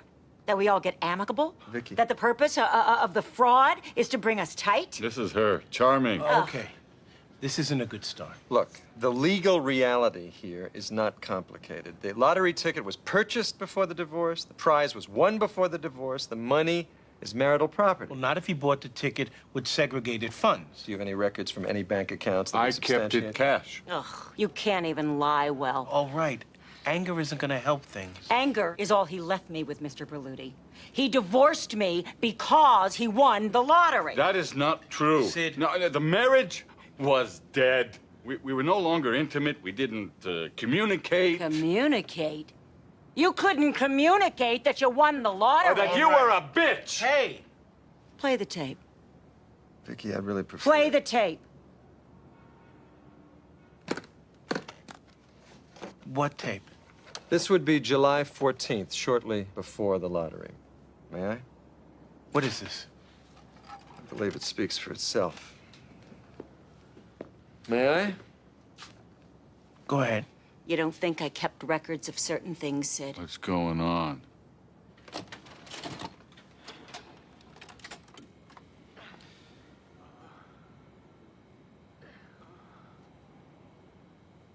This would be your client here with the female undergarments. And that would be my client there with the apparatus. My client from this angle is on top of your client right there. Turn it off. First of all, that isn't relevant. As distasteful as it is, Mr. Berluti, I'm afraid it is relevant. Your client is claiming that the marriage was dead before the lottery. He's saying that there was no intimacy. Well, although admittedly unconventional, that was conjugal activity on that tape. And should this go to court, we will introduce it. I'll suppress it. I doubt it. Okay, here's the deal. I get 70, and you get 30. Just bend over and take it, Sid. You never minded before.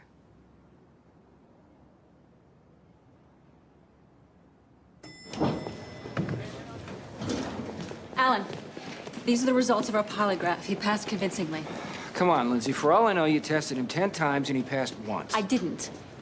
He's innocent, Alan. He stands to be convicted for wearing a green sweatshirt. He didn't do it. Look at his record, for God's sake. He's never committed any kind of violent crime.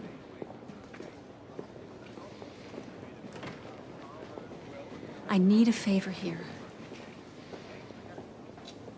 5 years, 5 more probation. And he waives parole. It's the best I can do.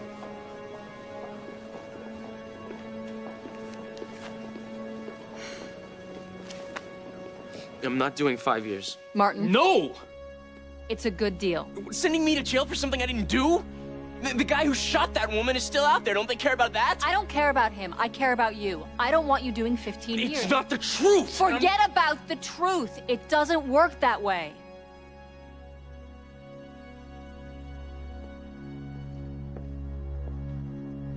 I can't win this trial.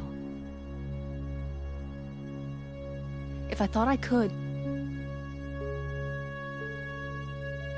5 years, you still have a life left. 15, you don't.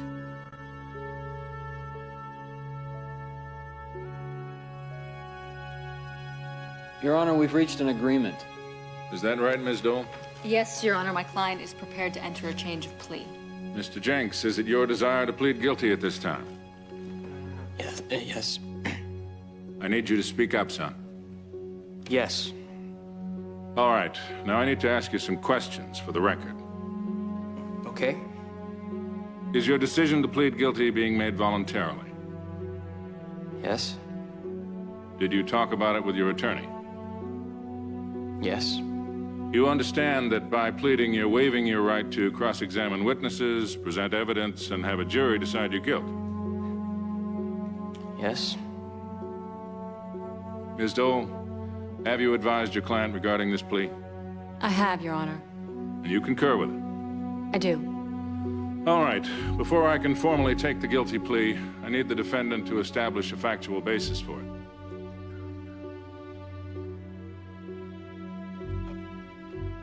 What she said, my lawyer already told you I want to plead guilty. Martin, you have to. Son, I need you to tell me what you did in your own words. Otherwise, I can't accept your plea. I did what the prosecutor said I did. You robbed and then shot the woman in the convenience store. Yes. So, as to the charge of attempted murder, you wish to plead guilty.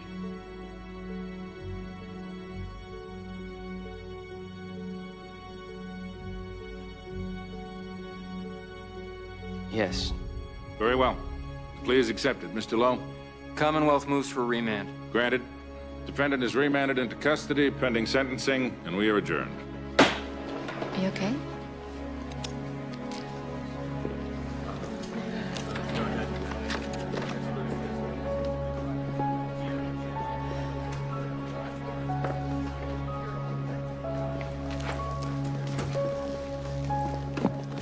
Thank you.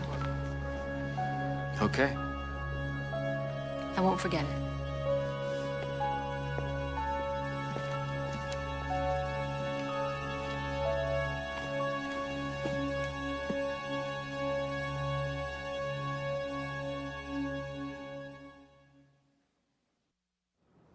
This is not a good result, Jimmy.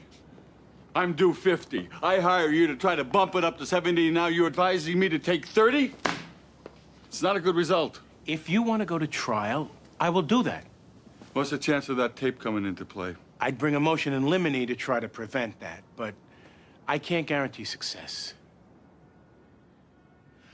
If you're worried about people seeing that video, and having seen it, I would say your concern is a good one.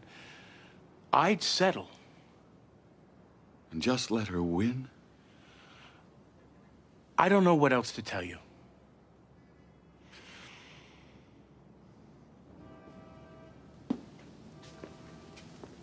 Don't you look comfortable?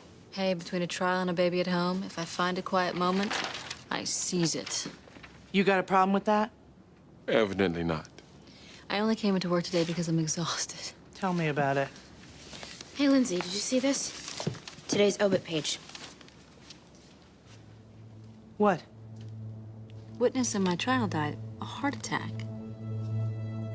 One of yours or theirs? Theirs. You knew she was dead. If you're gonna yell... I'm not yelling. I am using a firm voice. You knew she was dead.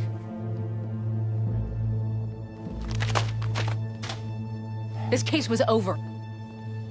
Without that witness, you had to dismiss. Not true. It's fraud. You intentionally withheld... Hey, your client committed attempted murder. 5 years for that is a gift for your information. I'm filing a motion to vacate the plea, and then I'm going straight to your supervisor. Let me save you the trouble. Mr. Lowe is acting under my direction and with my complete approval. So this was a conspiracy to mislead me? We were acting within the ethical boundaries. That's crap. You lied to me. You withheld material evidence. It is not evidence, Miss Dole, and... You can't sit on that kind of information, not when... You got the deal you were asking for. You pushed for it, not us. Are you serious? We did nothing wrong.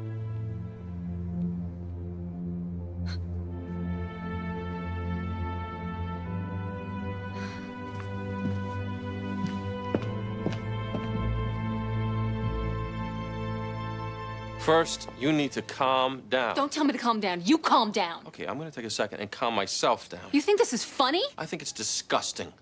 I think all three of us should go into court, but we can't go in with emotion, Lindsay. He would have walked. An innocent kid is doing 5 years. Let's do some research on whether it qualifies as exculpatory or denial of due process. Eugene, maybe you and Rebecca can get on that. You need to draft a declaration setting forth exactly what Lowe told you. I'll mark up the motion with the clerk's office. We can't let them get away with this, Bobby. We can't. Can I help you, Lissy? Jimmy's case is over.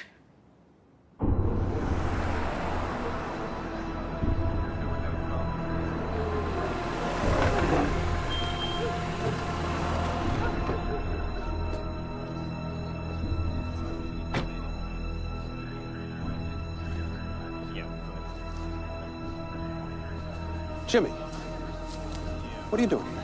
Family lawyer. Can I see? It's not going to make your day. I'd like to see.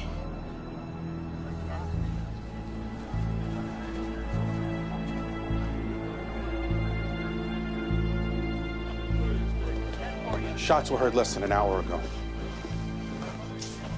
Witnesses? Nobody yet. Your client's over here.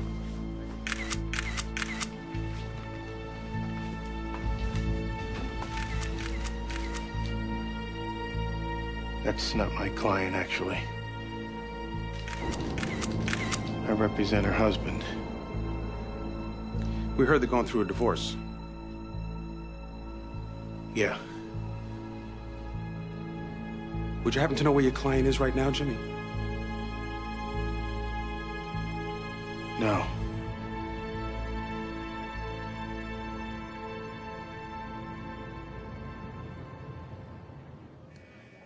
Well, can I take my plea back now? I don't know.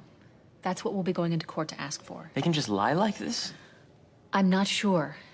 I've never really heard of this happening before.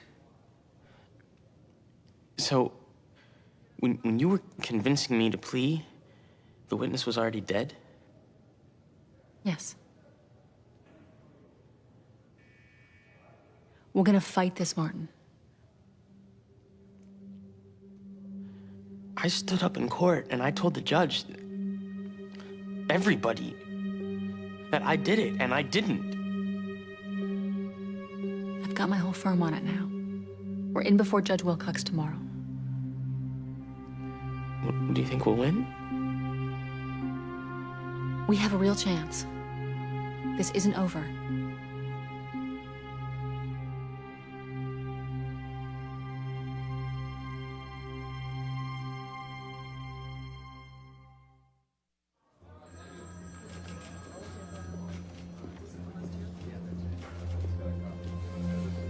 Any listening devices in there?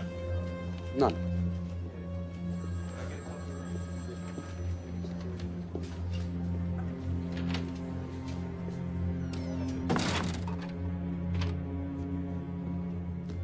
You believe this? They think I whacked her.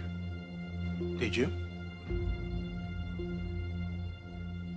I am shocked that you would ask me that, Jimmy.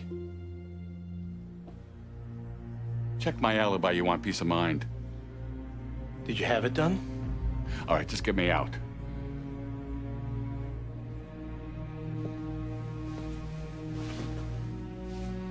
What have you told them? Nothing. Just asked for my lawyer, period. I didn't even so much as express grief over my wife's demise, which was difficult.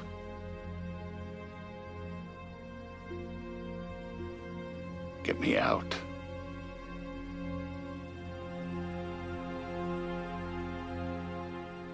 I understand they don't like it, but the fact remains, this plea is valid. It was a violation of due process. It was made in bad faith and secured by fraud. We did no such thing. You deliberately withheld material evidence. We have a duty to disclose exculpatory evidence, evidence that shows he didn't commit the crime. The fact that our witness died has nothing to do with whether he's guilty. It went to whether you even had a case. Mr. Donnell, your client accepted the plea in my courtroom. I heard it. He stood right there and admitted he robbed and shot that woman. Which was extortion. Extortion? Ms. Dole? Martin Jenks has always maintained his innocence. He took this plea because I forced him to, because I believed the eyewitness was ready to testify. Lawyers play poker all the time. Oh, don't insult me or this court by calling what you did poker. Lindsay. Your Honor, every defendant who pleads takes a chance. He's gambling that he'll be better off pleading guilty than going to trial and getting convicted. Sometimes he's right and sometimes he's wrong. But the law doesn't permit him to withdraw his plea because he later learns that he overestimated the strength of our case. This wasn't an estimation. Who's arguing here? Whatever chance they had at winning at trial died along with Mrs. McKee. As an officer of the court, Mr. Lowe was obligated to reveal that to me, as well as to you, Your Honor. There is no such obligation in either case law or statute. What about fundamental fairness? Your Honor, over 90% of all criminal cases are resolved by plea bargains. To work, the whole system has to be based on trust. Mr. Lowe and Mr. Walsh violated that trust. The system is doing fine, Ms. Dole. And the right man is behind bars, where he belongs. Perhaps what's really going on here is Ms. Dole's concerned about her own actions. I didn't know I was negotiating with liars. I object to that. You're a liar. Ms. Dole. They care more about railroading people than doing justice. Martin Jenks is in jail right now for something he didn't do. That fact doesn't seem to bother the DA's office. It should bother this court. It bothers the court that you forced your client to enter a guilty plea. I persuaded him, thinking You that... said forced. Let me talk.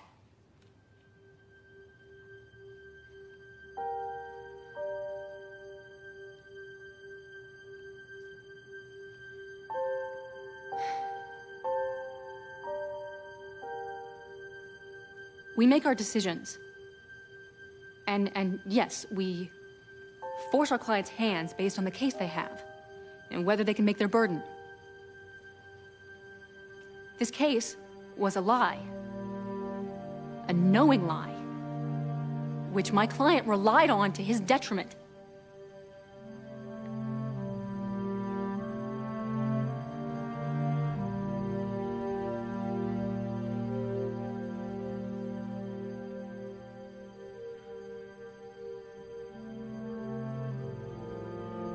Did I lose it? A little. But I think you did fine. Hopefully your passion will count. He said 20 minutes.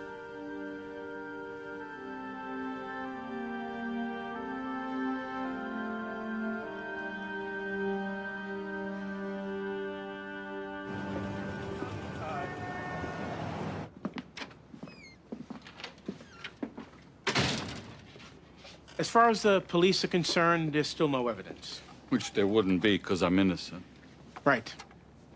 What about the status of the lottery winnings? Your wife's estate can still make a claim. Do you want me to follow up on that? No. Think I might engage new counsel just the same. So, I guess we're done then. Done? You still owe me the 27, Jimmy. Didn't exactly work that off. I think we're done, Sid. If I was in a position to be charitable, that would be one thing, but I got debts to pay off. What do you say you walk out the door, forget my debt, and I'll forget how you threatened to kill your wife? Privileged. Bodily threats don't apply to... Why didn't you blow your whistle? You thought I was gonna hurt her, and you stayed quiet? That doesn't look good for you, does it? You want to know how big a gambling Jones is, Jimmy? You didn't want to hear it as a real threat because you wanted to pay off those bets. Truth is, I got more on you than you got on me. I'm asking you to get out of this office now. You're making me upset. From what you've seen, do I respond to stress good? You're threatening me now?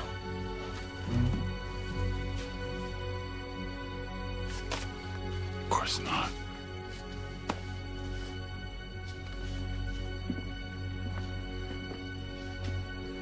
I will say this. You don't even know what you're into. I need that money. I'll give you a week.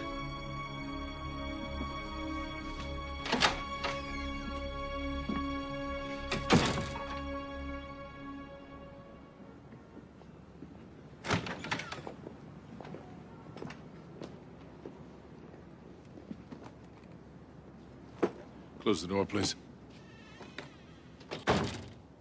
We're doing this in here because some of what I want to say is off the record. Actually, it's our office policy that a court reporter be present for... Mr. Lowe, I don't really care at this moment about your office policy. We're fine without a court reporter, Your Honor. Mr. Walsh, I've known you a long time, and I've known you to be a straight shooter. But I am very troubled by the due process implications of what happened here. Your Honor, this defendant committed a violent... Save it! There are no reporters present, and I don't need to hear your stump speech. Then we'll submit on our prior argument, and again ask this court to deny defendant's motion to withdraw his plea. Fine. I brought you in here, Mr. Walsh and Mr. Lowe, rather than embarrass you in public. Because I wanted to tell you that there is something more important than the mere holding of a case. I am talking about fair and unfair, right and wrong. And what happened in this case is wrong. And it sickens me that you two can't see that.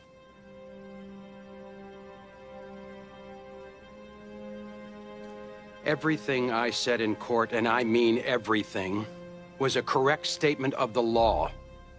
And since we're off the record, let me just say frankly that I don't need lectures from Your Honor about right and wrong. Mr. Jenks pled guilty because he is guilty. And neither the law nor anybody's misplaced sense of injustice allows him to withdraw that plea. That's the law. The law also allows me to throw your ass in a cell for contempt.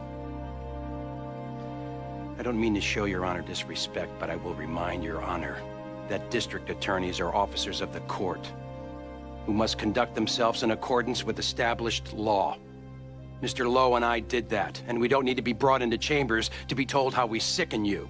Say it out there, where you'll be held accountable. I am saying it here.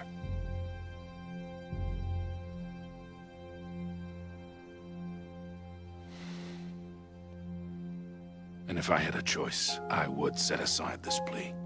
But Your Honor, please. I cannot throw out a knowing and voluntary plea of guilty on these facts. You negotiated what you thought was a good deal. You could have advised your client to continue with the trial, challenge the evidence. You didn't.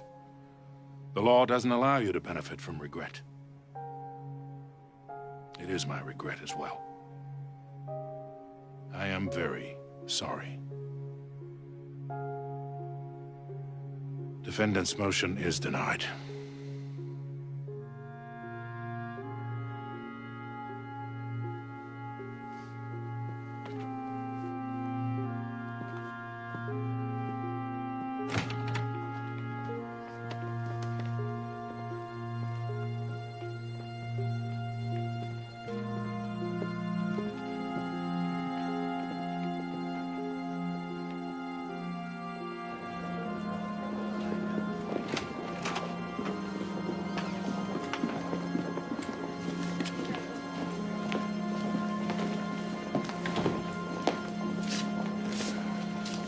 Lindsay. I respect that it's an adversary process. But I didn't come to you as an adversary. I dropped my sword and asked for a favor, and you played it like a favor. That isn't gamesmanship, Alan. It was dishonest. You know it. I know it. I gather you can live with it. There's an innocent kid in prison who may not.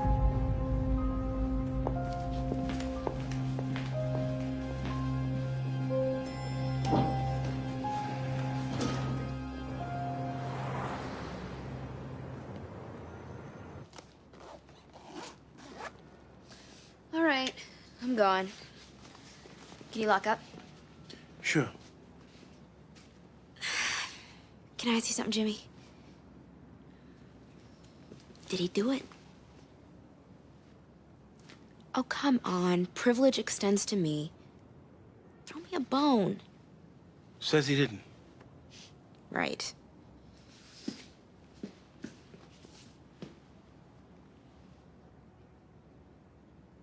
Earth to Jimmy.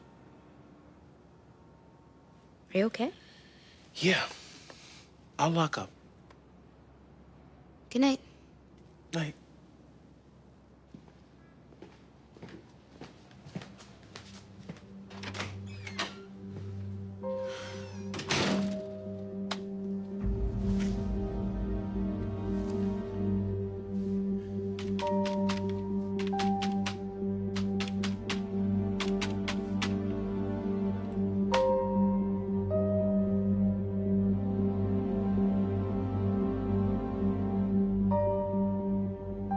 They're coming to take you to Concord.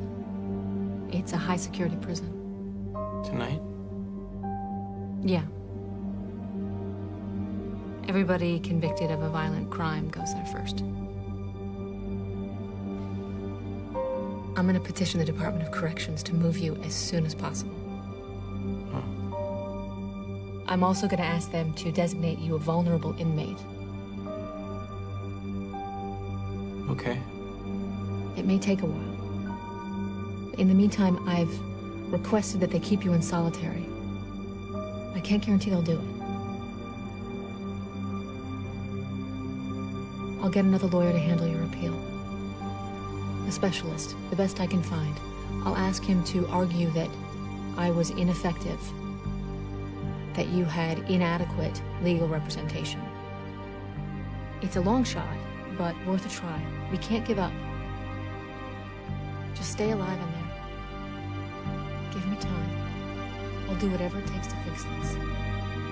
The appellate process takes time, but I trust it. It's got a lot of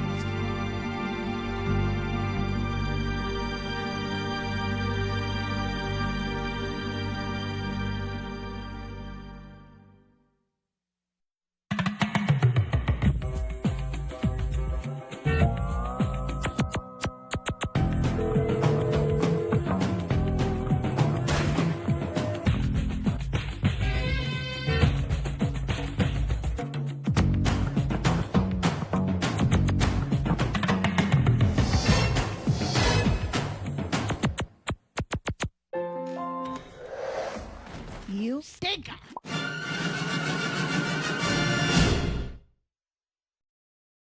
Previously on the practice.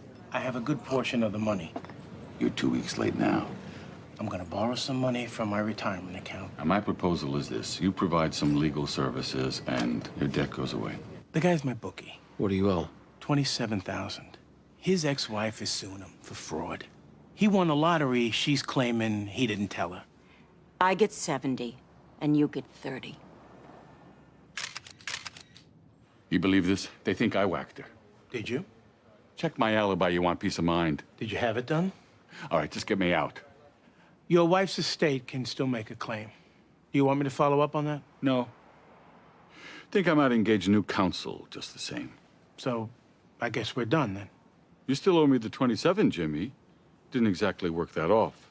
What do you say you walk out the door, forget my debt, and I'll forget how you threatened to kill your wife? Truth is, I got more on you than you got on me. I'm asking you to get out of this office now. I need that money. I'll give you a week.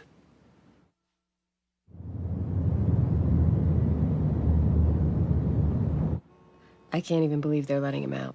He's managed to convince the shrinks he's no longer a danger. Remember, he was never actually charged in the kidnapping of your son. The police know he did it. They just couldn't prove it. Plus, he's a convicted child molester. Don't these people repeat their crimes? What exactly are you hiring me to do? To try to keep him in jail? We want to bury our son, only he knows where the body is. If there even still is. We were wondering if we could somehow force him to tell us where the remains are. I really don't see how. If he were to tell us where the body is, he'd effectively be admitting to the murder. We're told you have a relationship with the DA's office. We were thinking, if you could get them to consider filing charges against Pierce for the kidnapping, that would give you some leverage, wouldn't it? Maybe we could make some deal. I know you've been to the DA's office, and I know what they've told you. Because we're just two anonymous people walking in off the street. They know you. If you ask... Mr. Baldwin, first of all, this kidnapping happened 18 years ago. If they couldn't build a case then, there's no way.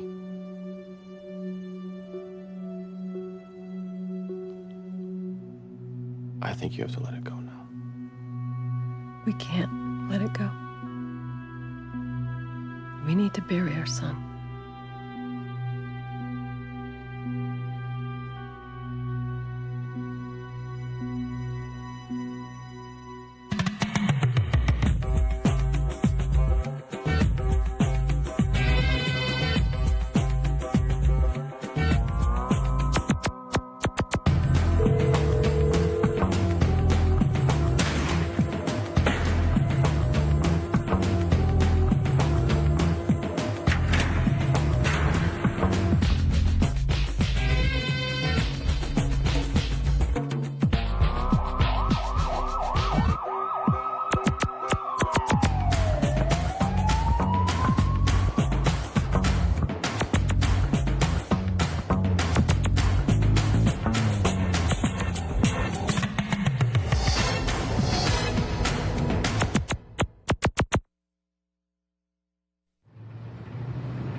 Wrongful death for a murder that took place 18 years ago? It's a long shot. What's the end game? Even if you do win, does he have any assets? It's not about money. Then what's it about? The parents want to bury their son. They want closure. If I can create the threat of a lawsuit, maybe we can get this guy to reveal where the remains are. Forgive me, I don't mean to be insensitive, but suppose you do succeed. What's our contingency? Lindsay, try to get the police records. Find out whatever the DA's office has or had. Eleanor, research the statute of limitations issue. That'll definitely be challenged. Rebecca, you and Jimmy get started on the complaint. Where is Jimmy? Thanks. Jimmy, jeez. How long's it been? Aunt Maria's funeral. Oh, too long. You put on weight. Yeah. And you're like this big fat cat yourself now. Parking lot king. Yeah, king. I barely got a 1.25% profit margin going here. What's up, Jim? Well, we're family. I've got myself into a little bit of a financial jam. Normal circumstances, I would never hit you up for a loan. Normal circumstances, I'd give it to you. Problem is, Jimmy, I just had to write a sizable check myself, so it's gonna depend on how big your little bit of a jam is. I'm feeling sick to my stomach just asking. You owe your book. I keep tabs. Your family. Plus, I like the ponies myself. How much? It's more football than... How much? 27 grand. Jimmy. I wish I could help you, but, the timing's just not good.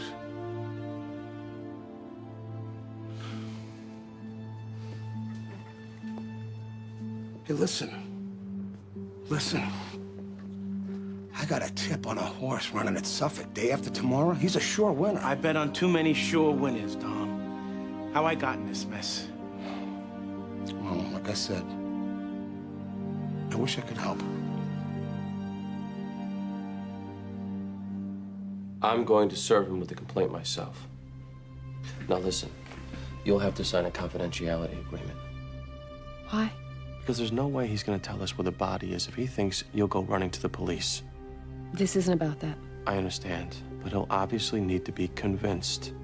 We will give him whatever he wants. Just tell us where Chad is. You'll agree not to pursue him civilly or criminally. We understand. May I go with you? To the prison? I don't think that's a great idea. A mother's plea. This is not about a plea, Mrs. Baldwin. This is a threat. Better it come from a lawyer. Are you serious? I'm just asking you to check it out. Lindsay, a kidnapping that happened 18 years ago, I can promise you it's inactive. I'd just like you to review the file if you could. Assuming I can even find it. And tell me what you have. Please. I just want to make sure you've truly considered the ramifications of closing out your IRA. I have. Realizing that you'll be liable for taxes on the entire amount. Realizing that. Also realizing you'll pay a fairly onerous penalty for early withdrawal. Also realizing. Do you own a house? Because we offer a wide variety of home equity products that might help fulfill. Maybe I ought to be committed, but this is what I want to do. If you insist, it's just... I'm a renter. How much will I get from the IRA?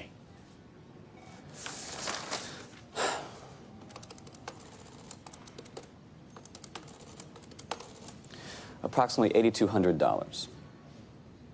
$8,200? My retirement fund is $8,200? You're 23 years shy of retirement age. With your maximum annual contribution, if you left this current amount intact... Just give me the money.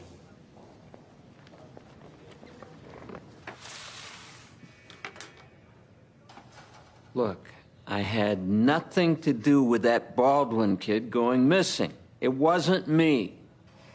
You'll need a lawyer. If the trial starts before your release, you'll be transported to and from court. They never even arrested me. You know why? Because I didn't do it. Like you never molested those 3 little boys who put you in here? You married? Is that a threat, Mr. Pierce? No, it's not a threat. Look, she got to be here for this. Yes, she does. I need a witness. I ask if you're married. I see the ring on your finger. You probably got a nice wife. You feel like getting it off? She's who you probably think of. You got fantasies about other women? That's cool. Everybody understands. Am I right? What are you talking about? I'm explaining something. Nobody on the planet can help who they're attracted to. For me, it was always little boys. I fooled myself into thinking it was okay. It didn't hurt anybody, not really. I did some bad things. I admit it. And I gotta live with that. So do all the boys you hurt. Yeah. And I gotta live with that, too. But I had nothing to do with your client's kid, and they got no right to sue me. I could probably get them to drop the suit. They just want to know where their son is. I don't know what happened to that kid.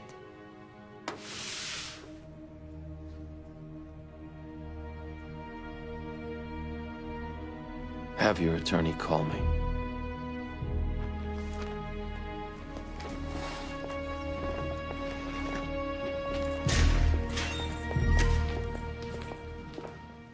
He denied it? Yes. Did he deny molesting those other boys? No. But he said he didn't kidnap your son. So what happens now? He retained a lawyer. A good one. She filed an immediate motion for summary judgment. We go and argue that next. If we can get by that, we can at least have some leverage to make him talk. So I'll meet you at the courthouse at 10 o'clock. Okay. Thank you. Good night. Hey, Jimmy. Hey. Everything squared away with your bookie? Well, last I heard, cops haven't arrested him yet. I'm not really following it since he fired me and all. I'm talking about the money you owe him. Oh, that. Yeah. We're in the past tense on that. Definitely. Good.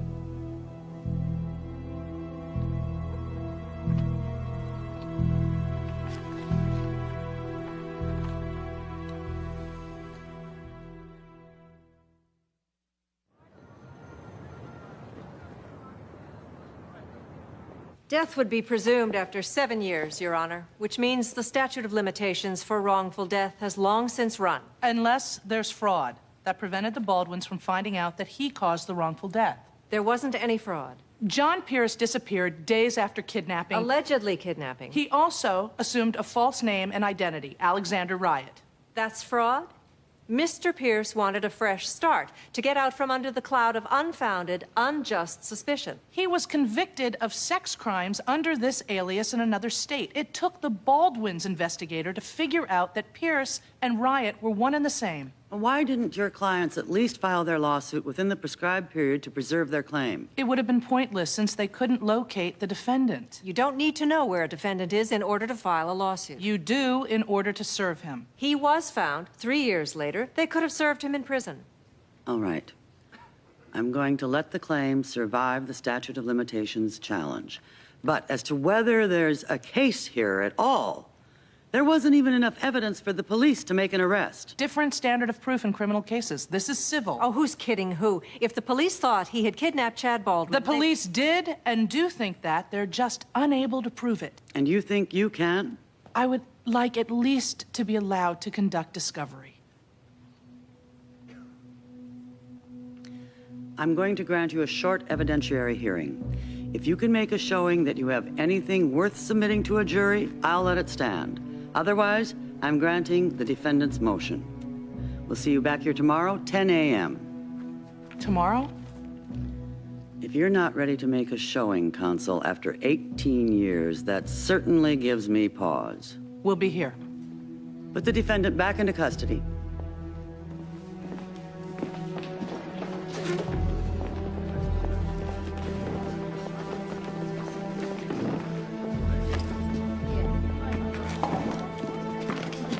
We just want to give him a funeral.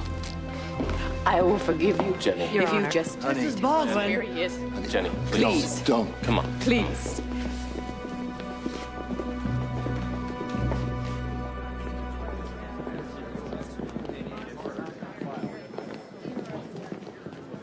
I'm sorry. It's all right. Okay. It's time to put up or shut up. Do we have the transcripts from the previous trials? Lucy ordered them. Okay, Jenny, you testify first. Okay. You might be attacked on memory, the fact that it happened 18 years ago. I've been playing it back for 18 years, Mr. Donnell. I remember it as if it was yesterday. Good.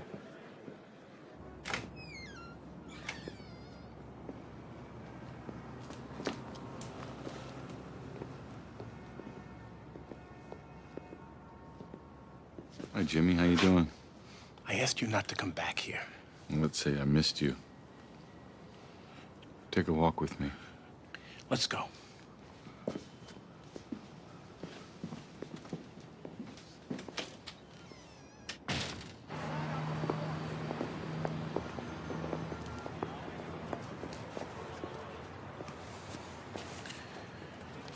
Is this all of it? I just gave you 14.8. Which I appreciate, but you owe me 33. 27. 33 with the juice. 8.25%. This is every penny I can get my hands on. Morris! What a surprise. You know Jimmy Berluti? Look, Jimmy, I know what you're thinking. Morris is a big guy, brought him here to rough you up, just like in the movies, right? Kind of cliche, if you ask me. But I'll tell you, whatever words people might use to describe me,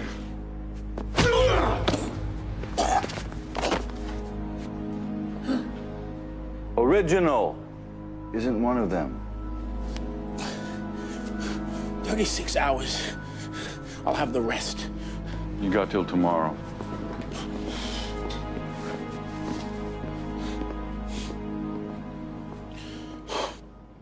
We just caught a break. What? That was a guy named Bud Reynolds. He's a resident at state prison. He claims John Pierce told him he kidnapped the Baldwin boy. Becca, let's go. John Pierce confessed to you he kidnapped, abused, and killed Chad Baldwin. Yeah. After 18 years of denying it, he suddenly tells a stranger he did it. We weren't strangers. We were friends. Which explains why you're ratting on him. Hey, you don't gotta believe me. It's nothing to me. Why? Why what? Why so public-spirited? What's in it for you? That warm glow you get right here. When you squash a maggot. I said we were friends. We're not now. When did this conversation take place? 6, 8 months ago. Why didn't you report it? Tell you the truth? I kept hoping somebody'd stick a shank in his throat, but nobody ever did. And he's getting out soon. How exactly did this conversation come about? I don't remember. Just came up. Jailhouse informants lie all the time. But to the police, to cut a deal here, what would be his motive? Well, maybe just to get a day in court, break up the week. Did he seem believable? I couldn't really tell. He's not asking for anything, which makes me suspect he's probably telling the truth. So he is dead. My son. Part of me thought he was really still alive somewhere. Hoped, I guess. Did you arrange the transport? All taken care of. Okay, Jenny, you're still up first. Then we'll call this Reynolds guy.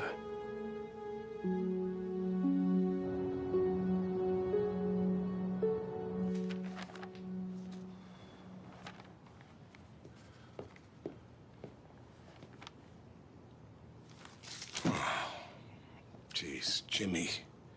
I told you the time and... Can you help me with anything? A couple of thousand. It's killing me. But I can't.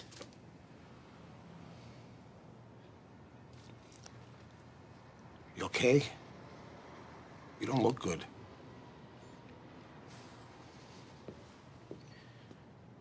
Tell me about this horse.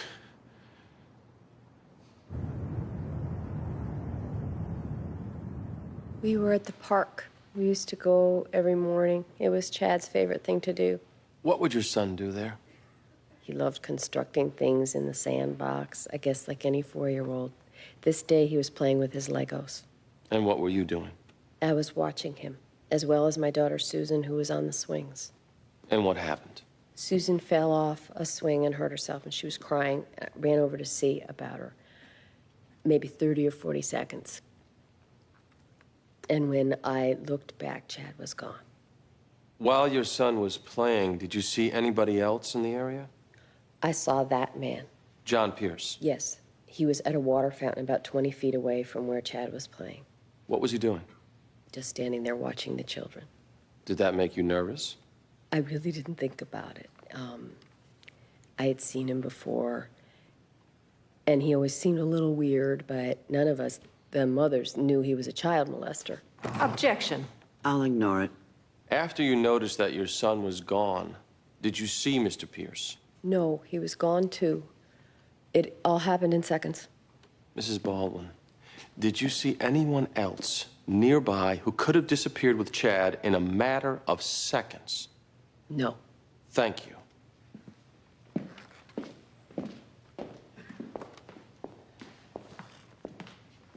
I'm very sorry about the loss of your son, Mrs. Baldwin. Yes, you told me that. Mr. Pierce actually worked at the park, didn't he? Evidently. You said he seemed weird. Had you ever complained about him to anyone? No. To your knowledge, did any of the mothers ever complain about Mr. Pierce's behavior toward their children? Not to my knowledge. Did you ever see him behave in a scary or inappropriate manner around the children? He stared at them sometimes. You never did see him abduct your son, did you? I didn't see it. So it could have been somebody else. Nobody else was near Chad. How do you know? If Mr. Pierce could disappear into the trees, someone else could have been hiding in there, couldn't they? It was him. It helps to have somebody to blame, doesn't it, Mrs. Baldwin? To give the monster a face. Even if it's the wrong face. Objection. Withdrawn. That's all I have.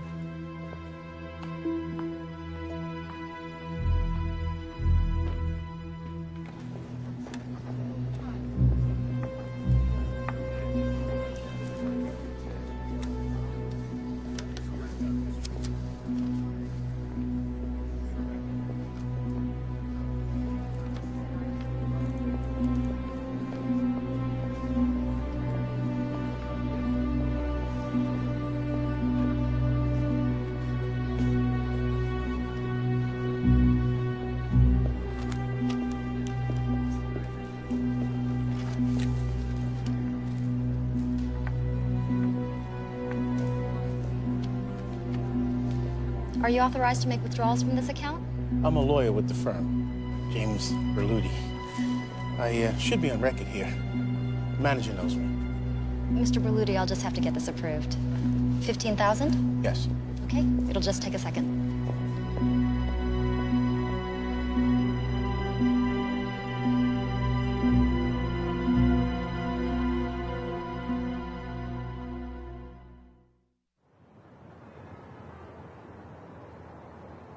We found 3 Legos in his apartment. Did John Pierce tell you how they got there? Yes, he said he had them for when his nephews came over. 3 Legos. Yes, 3 lone Legos. that's correct. Did you determine how often his nephews, in fact, came over? We determined he had no nephews. Were you ever able to determine that the Legos you found in Mr. Pierce's apartment belonged to Chad Baldwin? No, we were not. Any evidence of Chad Baldwin ever being present in my client's apartment? No. Any physical, testimonial, or forensic evidence to suggest that Chad Baldwin ever came in contact with John Pierce? Only the testimony of the mother, who said she saw him close to her son.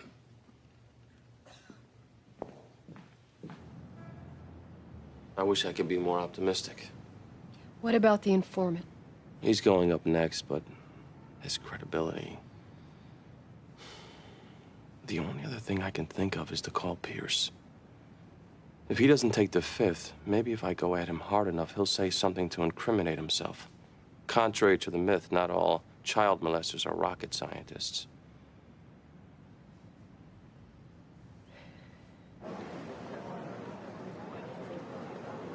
Race number 8 will begin in approximately 15 minutes. Please proceed to the betting windows to place your bets. 12,000 on number 4. Maddie's Charm to win. $100 exacta wheel. Maddie's Charm on top. And $2,000 a show. That's on number 4. Your attention, please. The photo results of the last race are now available.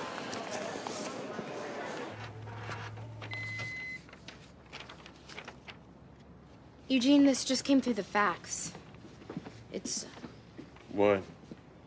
a CTR form from the bank. There's been a withdrawal from the Peterson account.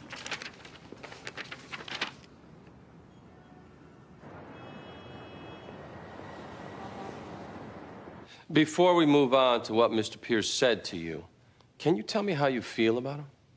I can't stand him. I make no bones there. Why don't you like Mr. Pierce? He told the CO I had contraband in my cell and I got put in a hole for a few days. What kind of contraband? A hot plate. Are you a vindictive person, Mr. Reynolds? Are you testifying to get back at the defendant? No. I just think he deserves to go down for what he did to that Baldwin boy. All right. What exactly did he tell you about that? He said, and this is pretty much of a quote, "I sure did enjoy getting that boy out from under his mama's nose. He was a real looker." Did he say who he was talking about? He said that kid who was snatched from the park, Chad Baldwin, the one on the news. Did he tell you he murdered Chad? He didn't use that word. He said he cleaned up after himself and that he regretted not keeping the kid around longer, because he was good. What was his demeanor as he was telling you this? Sort of dreamy. Same look a man gets when he's remembering a woman. The horses are at the gate. It's post time for the 8th race. And there they go. Green corner, Tom broke fast. The finger to the outside, going up with him. And here comes Julie's Face. Zipping up to the front with command run to make up the first 4. Mel's Flip comes away in 5th, 5 from the... Did he ever give you any specific details of this crime? Just what I told you. Just that he did it? And enjoyed it. Isn't it true that you told Mr. Pierce you were going to get even with him? No, it's not. What are you serving a sentence for, Mr. Reynolds? Embezzlement and assault. So we can safely assume you are both a dishonest and a violent person, can we not? I am telling the truth here. You even have a reputation in prison for being a snitch, don't you? Undeserved. Makes sense that Mr. Pierce would confess to a known snitch, doesn't it? Well, I find pedophiles lack judgment.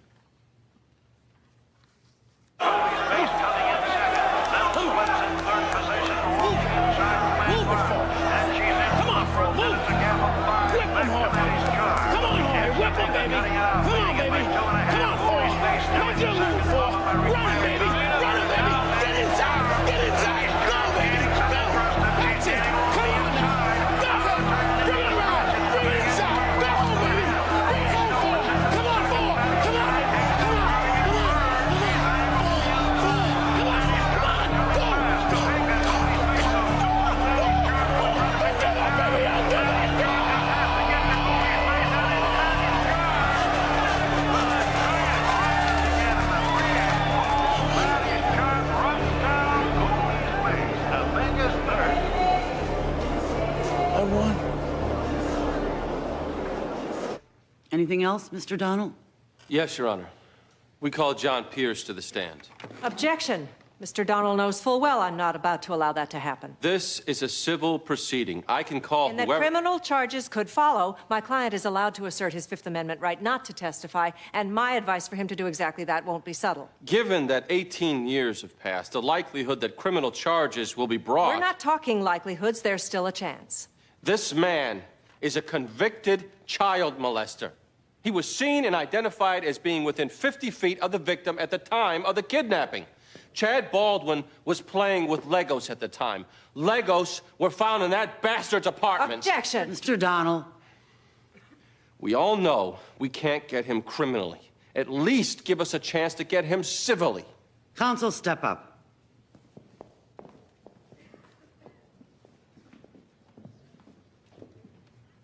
First, Mr. Donald. As much as I admire your passion, you are not exactly known as a champion of fair play. So I would delete the moral indignation from your repertoire. Now, Ms. Lightstone. True, your client does not have to testify here. But if he doesn't, you might not like my finding. My client is judgment-proof. I'm not terribly I'm concerned. not talking about civil liability. What are you talking about? You're a good lawyer, Henrietta. Figure it out. As a convicted pedophile, your client can be kept in jail even after his sentence has expired if he's considered to be a danger to society. He has already satisfied the psychiatrists that he's not. Yes. They consider him to be rehabilitated, full of remorse. Well, from where I sit, and I tend to like the view up here, I'm not getting that picture. If he refuses to testify, that makes me concerned as to whether he has truly reformed. What are you saying? I want to hear from him. Otherwise, the district attorney's office might want to bring civil commitment proceedings, and your client may never get out. This is blackmail. I'm just pointing out risks, counsel. So, if my client refuses to testify, you can find him uncooperative and recommend he stay locked up forever. And if he testifies and slips up, he could stay locked up forever. Choose your poison.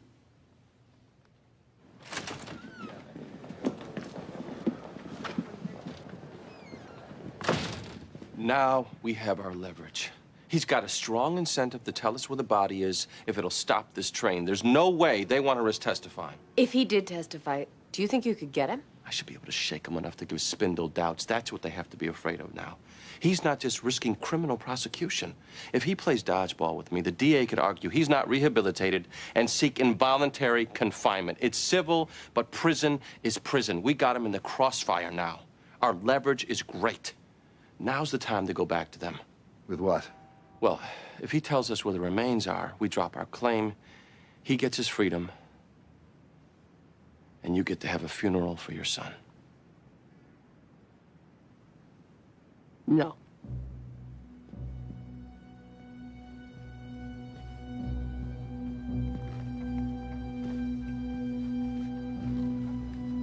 Why not? Jenny. What's wrong? Bobby, you asked us at the beginning why we hired you. And I gave you an honest answer that we wanted closure. And sitting here right now, I don't know, faced with the possibility that he could go free, I suddenly realize I want vengeance more. Jenny. If the choice is get the body back and he goes free versus don't get the body and he rots in jail, I choose that he rots.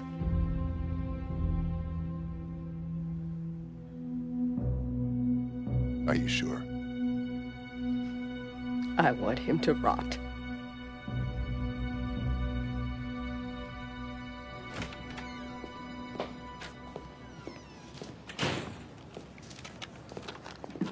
Jimmy, can I see you for a minute?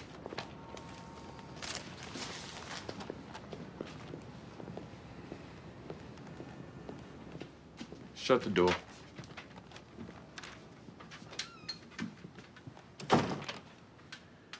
What's up?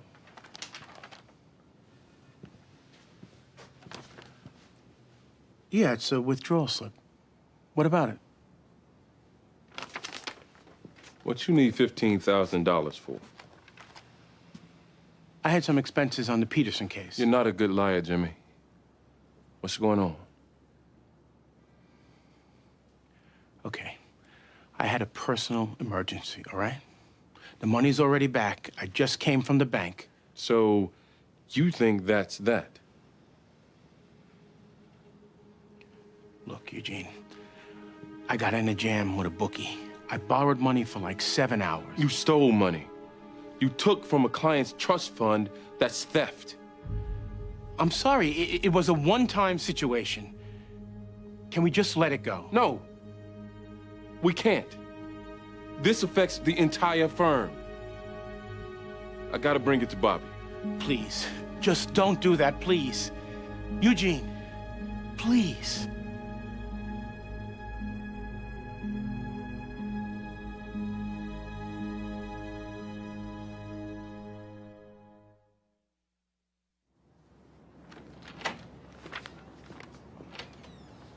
Oh, Jimmy. Eugene wants to see you.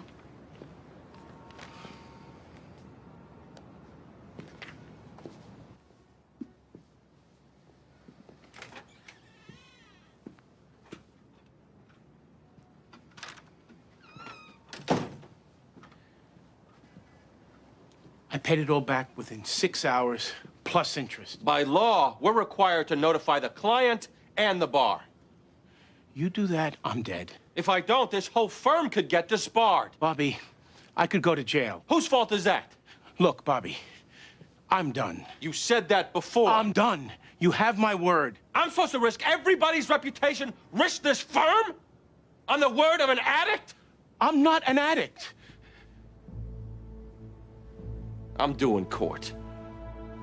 What's gonna happen? I don't know.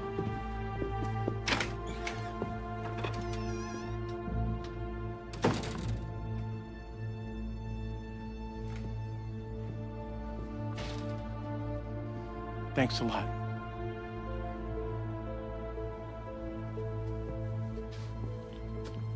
This affects everybody, Jimmy. Try to get that.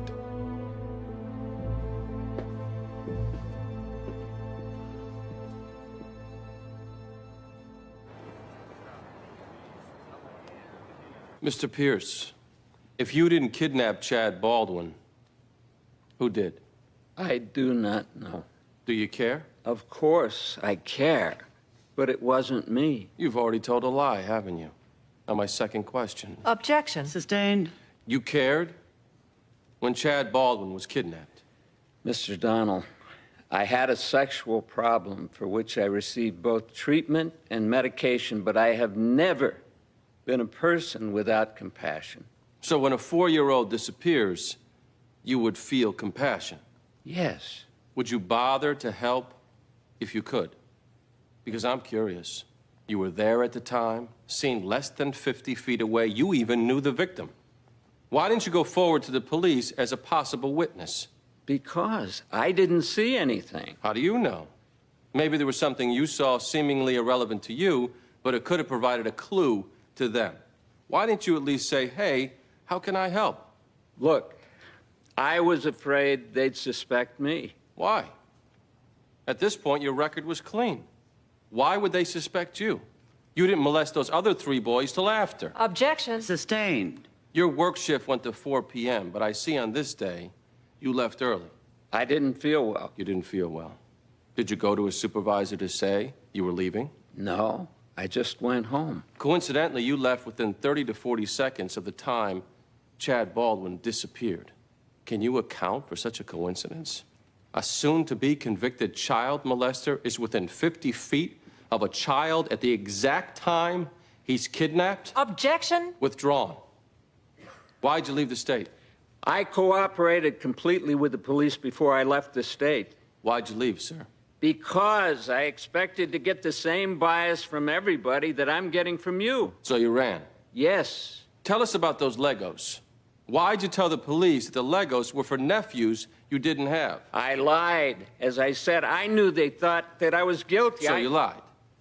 Yes. Why didn't you tell them the truth?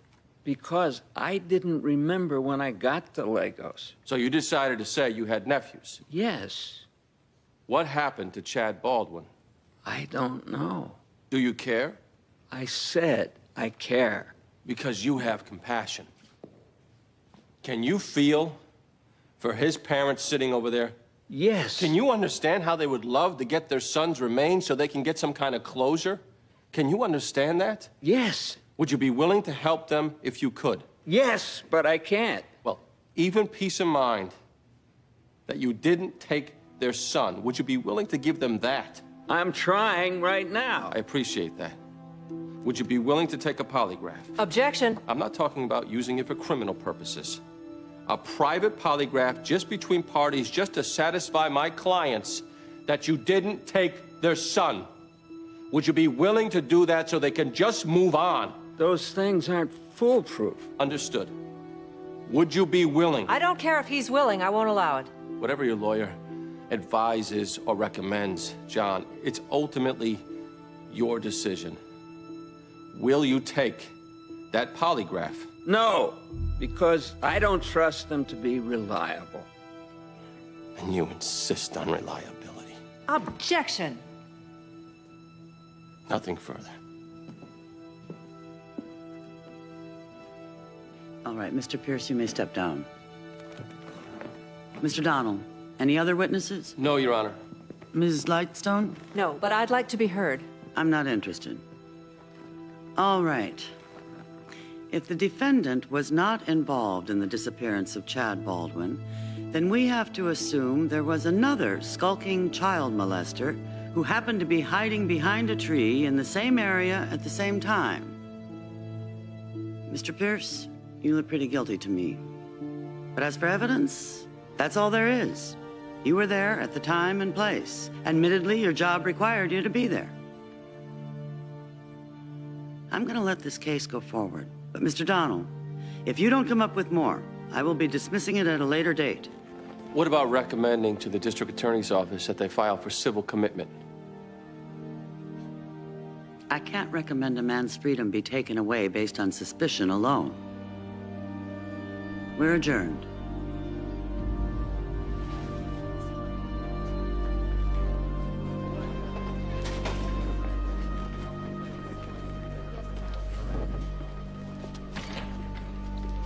I'm sorry. Is it over? No. If the wrongful death action survives, we can keep digging. But there's no money to be won. And as for keeping him in jail or finding the whereabouts of your son's remains, we struck out. I'm very sorry. You did your best. Perhaps a wiser lawyer would have steered you away from all this. We wouldn't let you. You tried.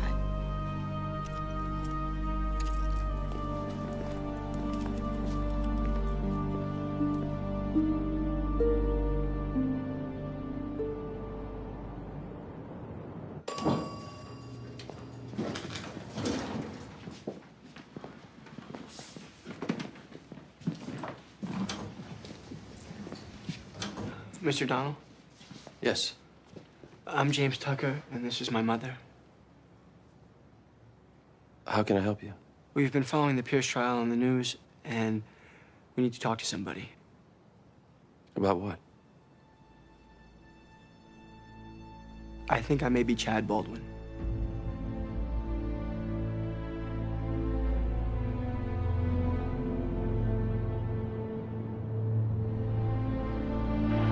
Hakeem is back to receive. Hakeem has had a problem holding on to the ball. Both last year and in preseason, Tom Rule, one of the best in the league. Tremendous kick. Hakeem feels it back at the 15-yard line. And what a great one. Hakeem and only the punter to beat. Rule can't knock him down. He'll go all the way for a touchdown. No flag.